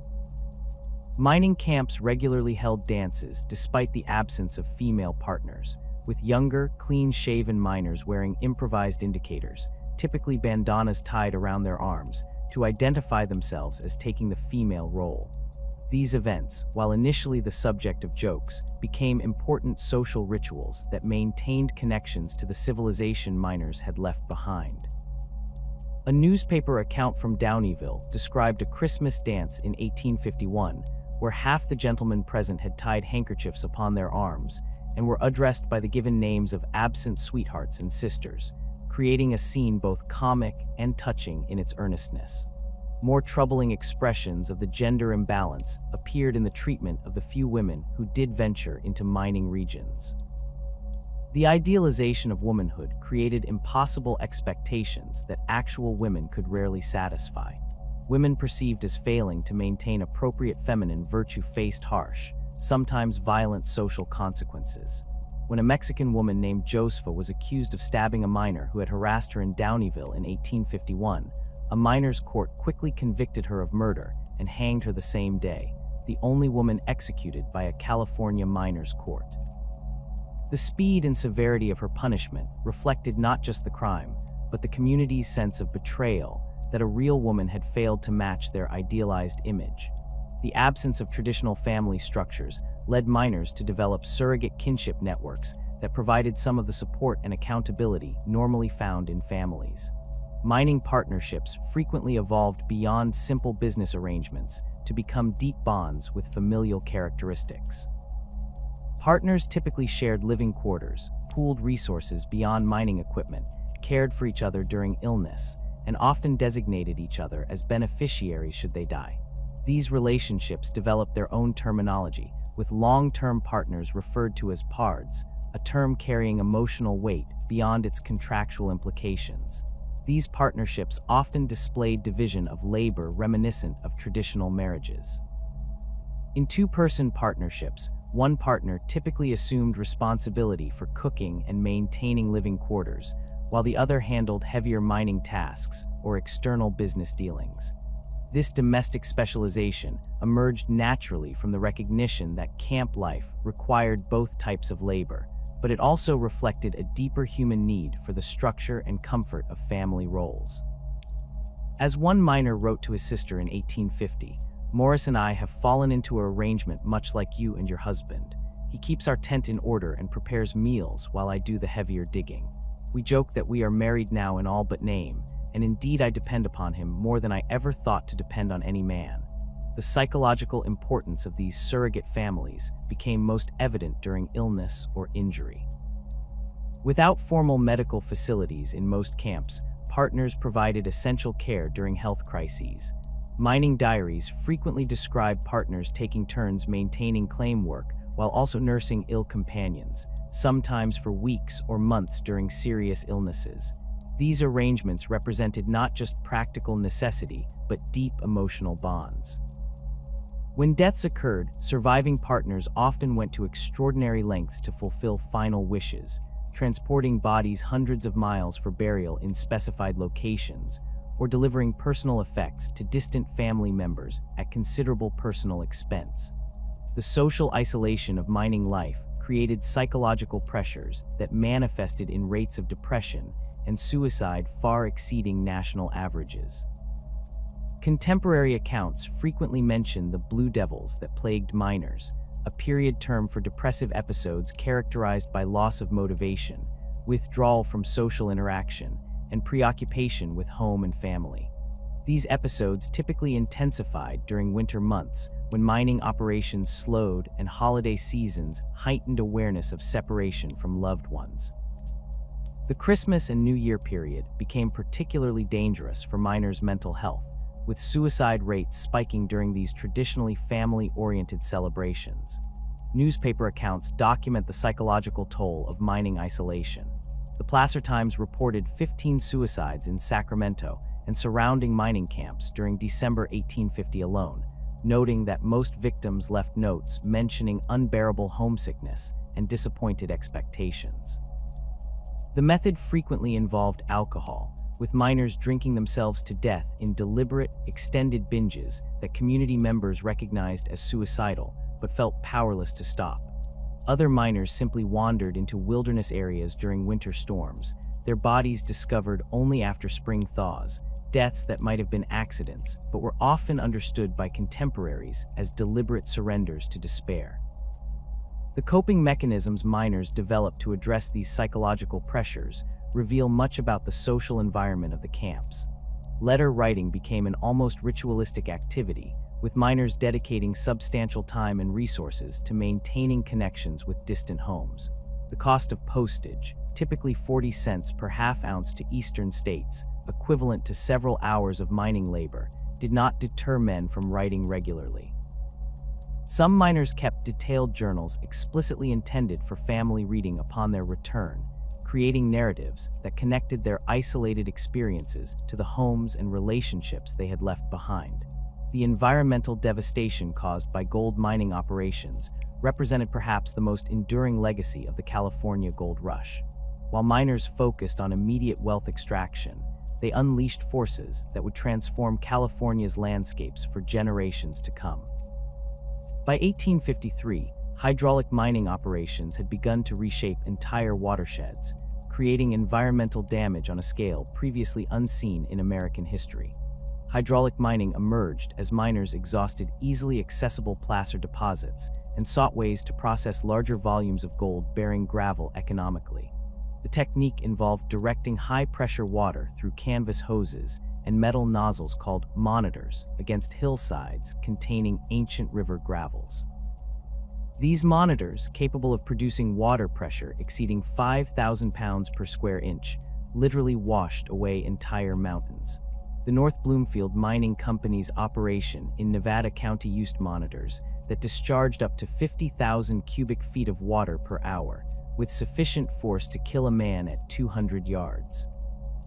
The immediate physical transformation of landscapes under hydraulic mining operations shocked even contemporary observers accustomed to industrial exploitation of natural resources.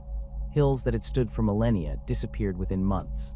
The Malakoff Diggings in Nevada County eventually created an excavation pit nearly 7,000 feet long, 3,000 feet wide, and 600 feet deep, a massive artificial canyon carved by water pressure. Similar operations throughout the Sierra foothills created hundreds of these artificial canyons, fundamentally altering topography across thousands of square miles. The debris generated by hydraulic mining created environmental problems that extended far beyond the immediate mining sites. Each major hydraulic operation washed away millions of cubic yards of soil, rock, and gravel annually. This material, suspended in water, flowed downstream through complex systems of sluices where gold was extracted, but the waste sediment continued into natural waterways. The Yuba River, which drained several major hydraulic mining districts, received an estimated 684 million cubic feet of mining debris by 1881.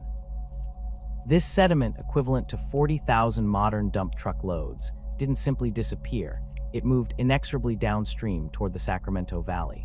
The rivers flowing from the Sierra Nevada mountains, once clear and deep, transformed into shallow, muddy streams choked with mining sediment. The Yuba River's depth decreased from approximately 30 feet in 1849 to less than 3 feet by 1860 in many sections due to sediment accumulation.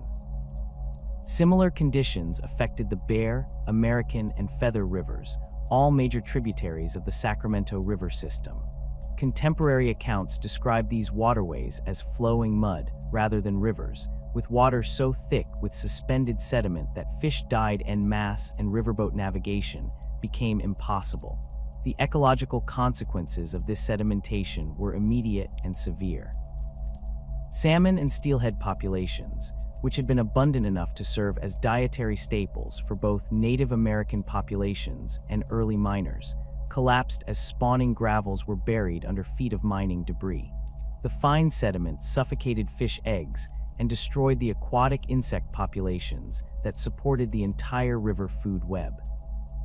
A fisheries report from 1876 documented the near total disappearance of salmon from the Yuba and Bear rivers, attributing this directly to hydraulic mining operations. The contamination extended beyond physical sedimentation to include toxic materials used in gold processing.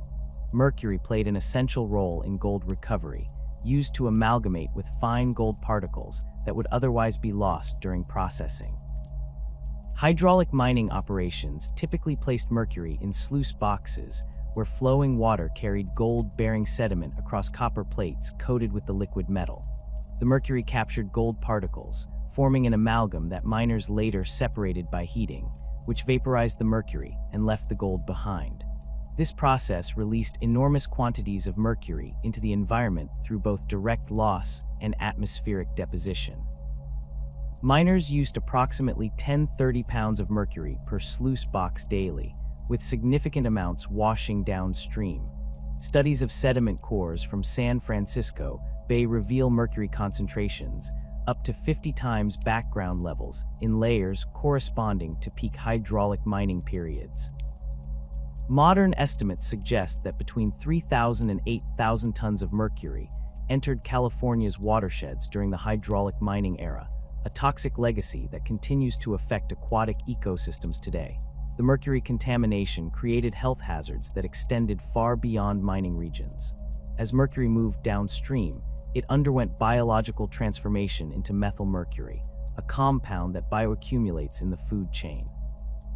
Fish from affected watersheds contained mercury levels that posed serious health risks to anyone consuming them regularly. Native American communities that traditionally relied on river fish for protein suffered particularly severe exposure, though the connection between mining, mercury, and human health impacts wasn't fully understood until decades later. As mining debris flowed downstream from mountain operations, it eventually reached the flatter terrain of the Sacramento Valley, where the reduced gradient caused sediment to settle. This deposition raised riverbeds dramatically, in some locations by more than 15 feet above their pre-mining levels. The elevated riverbeds could no longer contain normal seasonal flows, leading to catastrophic flooding that inundated agricultural lands and settlements throughout the valley. The city of Marysville, located at the confluence of the Yuba and Feather rivers, experienced particularly severe impacts, with major floods in 1861, 1862, 1875, and 1881 that submerged the entire city under several feet of water and mining debris.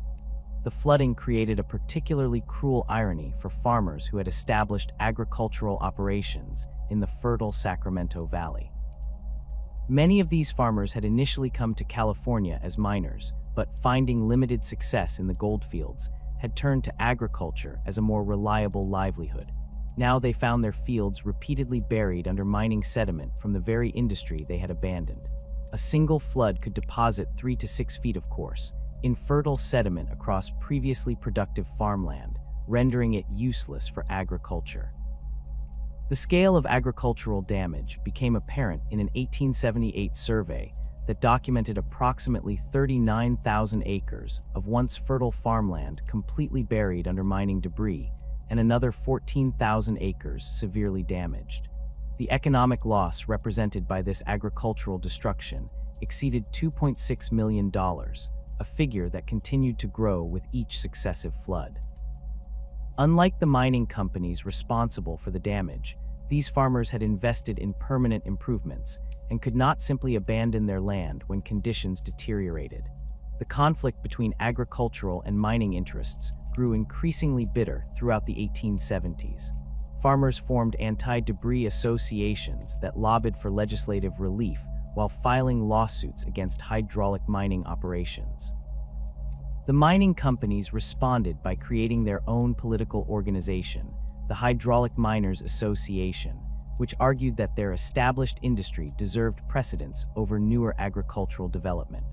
The miners' position received support from merchants and transportation companies that profited from mining operations, creating a powerful political coalition that successfully blocked early regulatory efforts. The legal battle culminated in the landmark case of Woodruff v. North Bloomfield Gravel Mining Company, filed in 1882 and decided in 1884.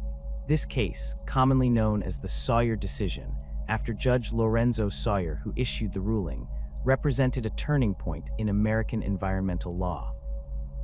After reviewing extensive evidence of environmental damage, Judge Sawyer issued a permanent injunction against discharging mining debris into waterways that flowed into the Sacramento River system. His decision established the principle that private enterprise could not inflict environmental damage that harmed other property owners, regardless of its economic importance. The Sawyer decision effectively ended large-scale hydraulic mining in the Sierra Nevada, though enforcement challenges allowed some operations to continue surreptitiously for years afterward. The ruling represented an early recognition that environmental impacts extended beyond property boundaries and that downstream users had legitimate legal claims against upstream polluters. While primarily focused on property rights rather than ecological concerns, the case nevertheless established precedents that would influence environmental law for generations.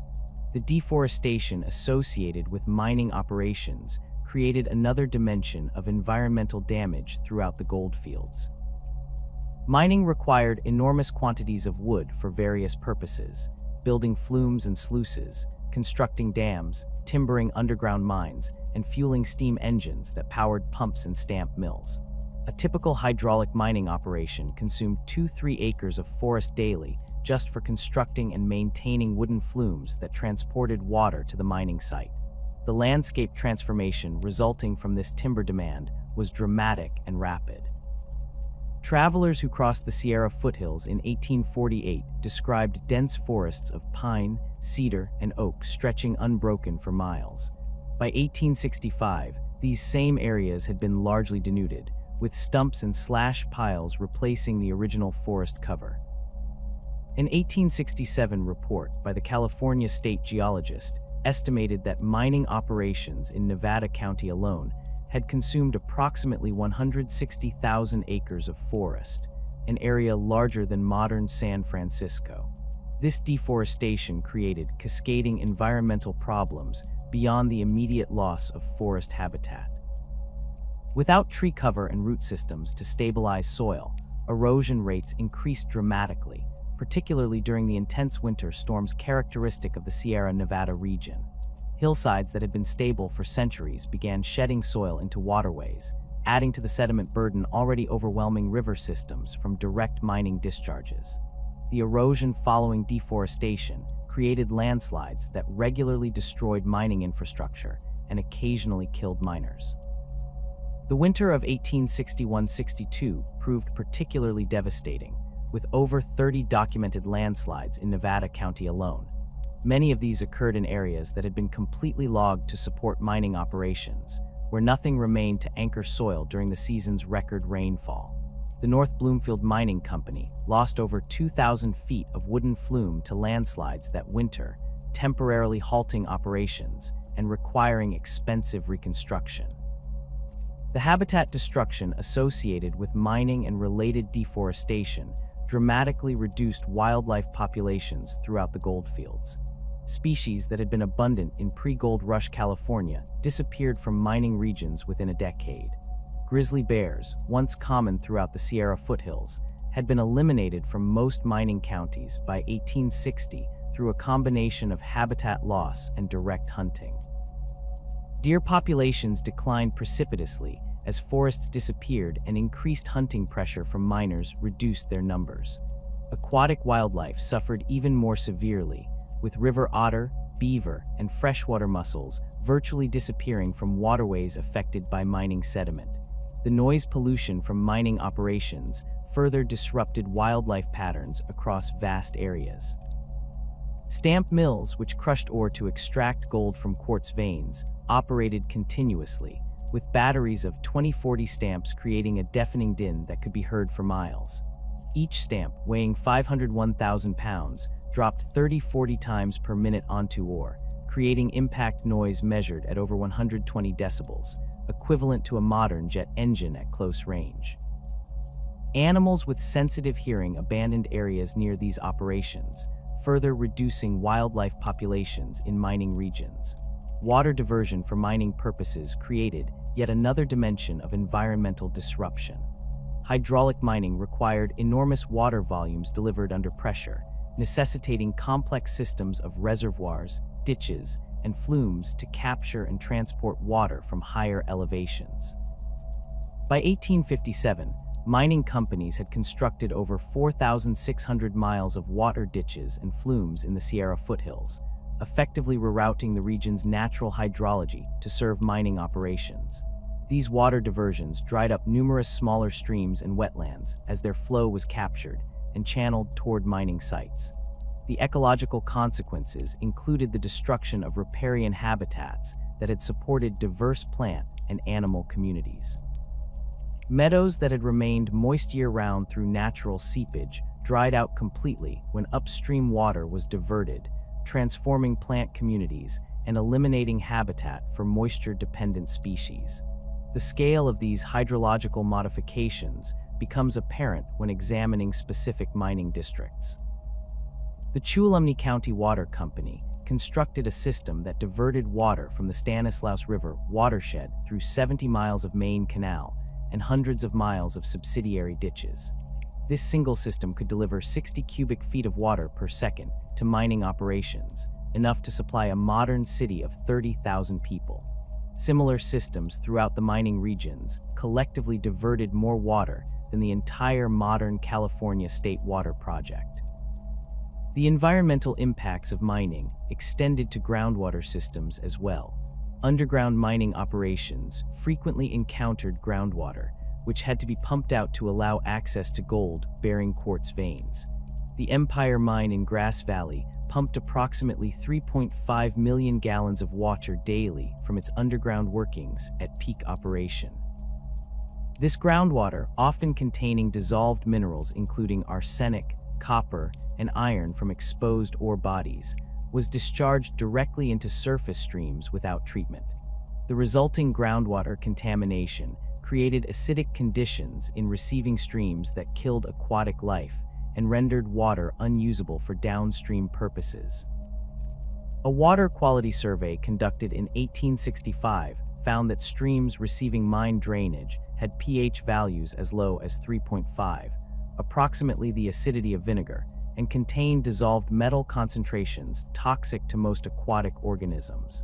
These acidic conditions persisted long after mining operations ceased, as exposed minerals continued leaching into groundwater systems. The cumulative environmental impact of gold mining created what modern scientists would recognize as an ecological collapse across large portions of the Sierra Nevada foothills.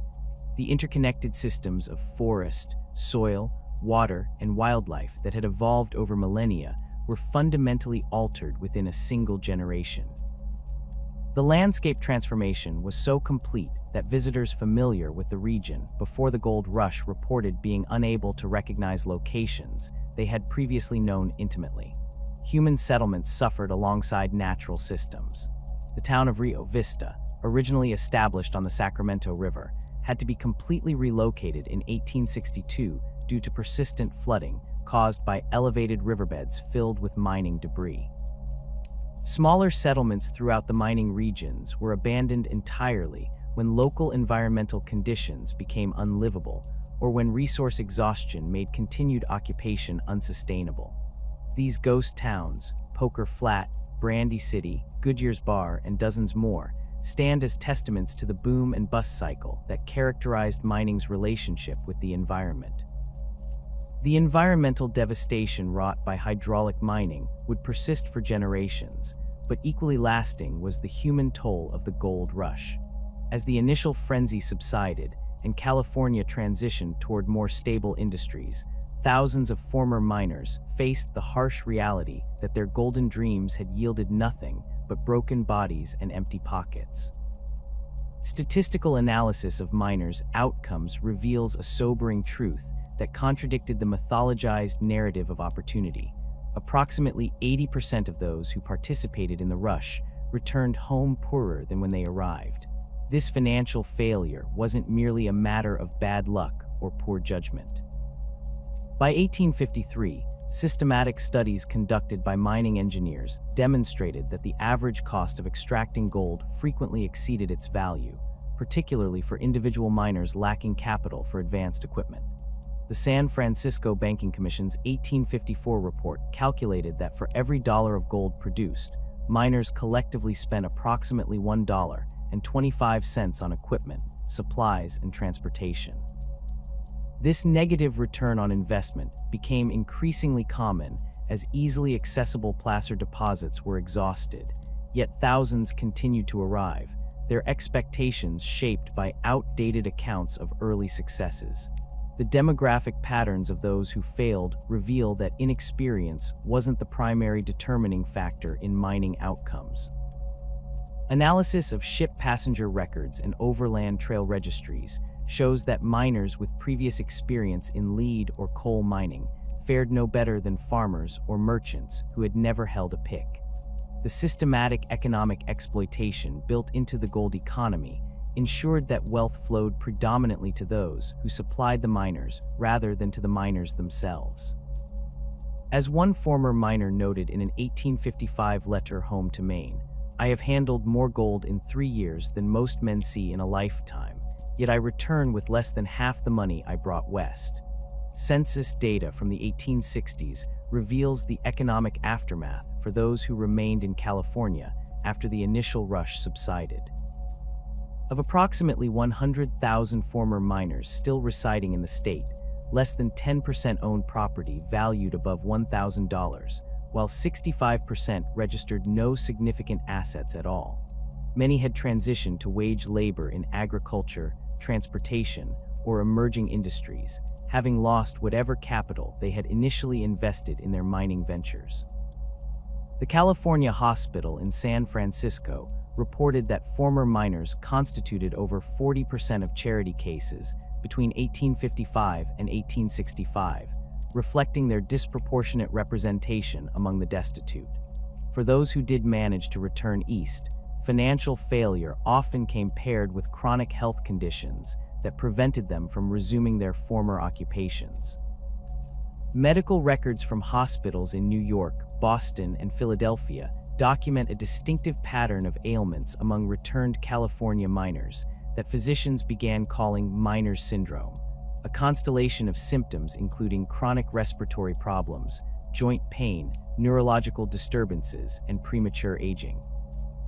These conditions, resulting from years of exposure to toxic substances and physical hardship, rendered many former miners unemployable in conventional labor markets. Respiratory diseases proved particularly devastating as long-term legacies of mining exposure. Medical examinations of former quartz miners conducted at Massachusetts General Hospital in 1858 found that 83% exhibited symptoms of what would later be identified as silicosis, scarring of lung tissue caused by inhaling crystalline silica dust. The condition, progressive and irreversible, typically manifested several years after exposure ended, meaning many miners who seemed healthy upon returning home later developed debilitating symptoms that gradually reduced their lung function until even mild exertion became impossible. The Massachusetts study documented the typical progression. Returned miners initially complained of shortness of breath during physical activity, followed by chronic cough, then constant respiratory distress regardless of exertion level. The final stages involved respiratory failure, often complicated by tuberculosis or pneumonia that proved fatal. The average survival time from onset of symptoms was approximately 7 years, with death typically occurring when subjects were in their 40s, decades before the normal life expectancy for their demographic cohort. Mercury poisoning represented another insidious legacy that followed miners home from the goldfields. The widespread use of mercury in gold processing exposed miners to both liquid mercury through skin contact and mercury vapor through heating amalgam to separate gold. Unlike silicosis, which primarily affected underground miners, mercury poisoning was most common among those who had worked with placer mining techniques, particularly in sluice operations where mercury was handled directly. The neurological symptoms of chronic mercury exposure typically began with tremors in the hands, progressing to affect the entire body. These tremors were often accompanied by personality changes, memory loss, and cognitive decline that family members found particularly disturbing. A Philadelphia physician described treating a returned miner whose personality had so altered that his wife declared him a different man entirely, prone to fits of rage followed by periods of vacant confusion. These neurological symptoms, once established, rarely improved and frequently worsened over time, even decades after exposure ended. The psychological aftermath of the gold rush experience manifested in rates of alcoholism, suicide, and what would now be recognized as post-traumatic stress disorder. Hospital admission records from eastern states show that returned miners sought treatment for alcohol dependency at approximately triple the rate of the general population between 1855 and 1865. This pattern reflected both established drinking habits developed in mining camps and attempts to self-medicate for physical pain and psychological distress. Suicide rates among returned miners exceeded those of any other occupational group tracked in 19th century mortality statistics. The Massachusetts State Board of Health recorded 143 suicides among identified former California miners between 1855 and 1865, a rate approximately 7 times higher than the general population. The methods frequently mirrored those observed in the mining camps, with alcohol poisoning and firearms being most common. Suicide notes, when present, often mentioned physical pain, inability to work, and the shame of returning home as a failure. The psychological condition that modern clinicians would identify as PTSD appeared frequently in contemporary descriptions of returned miners' behavior. Symptoms included hypervigilance, exaggerated startle responses, recurrent nightmares, and emotional numbing, all consistent with modern diagnostic criteria. These symptoms proved particularly confusing to 19th century families and physicians, who lacked a framework for understanding psychological trauma. A Boston physician wrote in 1860 of treating several returned miners who start violently at sudden noises, sleep fitfully while calling out about cave-ins or claim jumpers, and maintain a watchfulness more appropriate to the lawless mining camps than to peaceful Boston. The families of miners bore significant indirect costs of the gold rush experience, whether they had accompanied miners to California or remained behind. Census data from 1860 shows that approximately 40% of miners who traveled to California were married at the time of their departure, with the majority leaving their families behind with promises to send for them after establishing successful claims. For many of these families, those promises remained unfulfilled as miners encountered the harsh realities of goldfield economics. Correspondence between miners and their families reveals patterns of gradually diminishing contact as mining ventures failed to produce expected returns. Initial letters typically maintained optimistic predictions and included small remittances, but these often gave way to longer silences and eventually complete cessation of communication. An 1856 survey of 200 miners' wives in New York State found that 62% had not received any communication from their husbands in over a year, while 28% reported no contact for more than 3 years. This abandonment, whether intentional or resulting from miners' deaths in the goldfields, created severe economic hardship for families who had expected to receive regular support. Court records from eastern states show significant increases in applications for poor relief from miners' families between 1852 and 1860. In Massachusetts alone, over 1,200 women identified as gold widows, those whose husbands had gone to California and neither returned nor sent adequate support, received public assistance during this period. The children of absent miners experienced particularly severe impacts from this familial disruption. School attendance records from New York, Pennsylvania, and Massachusetts show that children from miners' families left school at earlier ages than their peers, typically to enter the workforce and support their mothers and siblings. This educational disadvantage perpetuated the economic effects of the gold rush across generations, creating a cycle of reduced opportunity that affected thousands of families throughout the eastern states. For miners who did maintain contact with families left behind, Their correspondence often reveals the psychological burden of failed expectations. Letters frequently contained elaborate explanations for continued absence and promises of imminent success that rarely materialized. A collection of letters from miners to their families preserved in the New York Historical Society shows a recurring pattern. Initial confident predictions of quick wealth, followed by explanations of unexpected difficulties, then increasingly desperate assurances that success remained just around the corner. The psychological toll of maintaining these optimistic facades while facing repeated disappointment appears in private diaries that contrast sharply with letters sent home during the same period. A miner named Thomas Whitcomb wrote cheerful letters to his wife in Connecticut describing promising prospects and plans to return wealthy, while his diary from the same month's records, "I know now I shall never find enough to justify my coming." Each letter home becomes a work of fiction that drains my spirit more than a day at the diggings. Even miners who achieved modest success often found that their earnings quickly disappeared upon returning home. Medical expenses for treating mining-related conditions frequently consumed whatever savings they had accumulated. A study of 50 returned miners in New Hampshire found that 72% had exhausted their California earnings within 2 years of return, primarily on medical care for chronic conditions.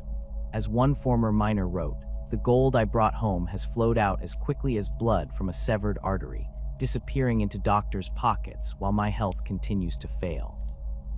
The social reintegration of returned miners presented challenges beyond financial and health concerns.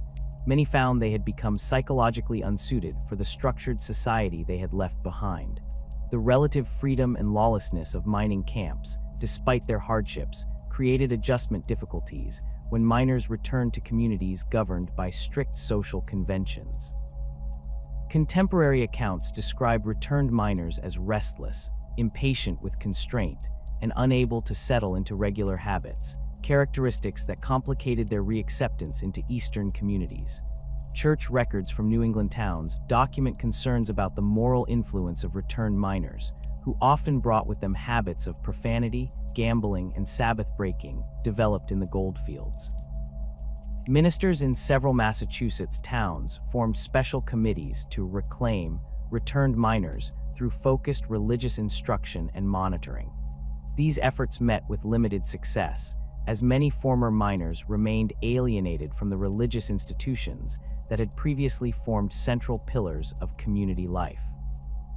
The contrast between public celebration of gold rush mythology and the private suffering of its participants created cognitive dissonance in American culture that persisted for generations.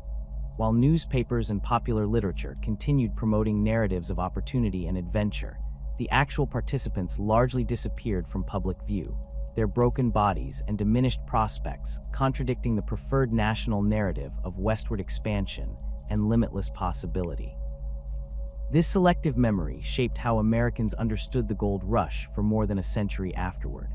School textbooks presented simplified accounts focusing on colorful characters and technological innovations, while minimizing or omitting entirely the devastating physical, psychological, and financial outcomes experienced by most participants. This sanitized version served national mythology better than the complex reality of systematic exploitation and widespread failure. The environmental legacies of the gold rush eventually forced some public reckoning with its costs, as mercury contamination, acid mine drainage, and sediment accumulation continued affecting California watersheds long after mining operations ceased. Modern measurements reveal mercury concentrations in Sacramento River fish exceeding safe consumption levels by factors of 10 or more, a direct legacy of mining practices from 150 years earlier. The environmental remediation costs, borne by modern taxpayers rather than the mining operations that created the problems, represent an intergenerational transfer of gold rush costs that continues today. For the miners themselves, however, there was no such delayed accountability. Their broken dreams and bodies simply faded from public consciousness as America embraced more optimistic narratives about its Western expansion. The actual human toll, tens of thousands dead from disease, accident, and violence, hundreds of thousands returned home with chronic illnesses and empty pockets, countless families abandoned or impoverished remained largely uncounted and unacknowledged in official histories. The California Gold Rush thus stands as both founding myth and cautionary tale in American history, a complex legacy that reveals as much about the nation's selective memory as about the events themselves. Behind the enduring images of prospectors panning streams lies a darker reality of systematic exploitation, environmental devastation, and human suffering on a scale that challenges comfortable national narratives. The true legacy of the gold rush may be found not in the small fraction who struck it rich, but in the vast majority who discovered that their golden dreams, like the streams they worked so desperately, had been emptied long before they arrived.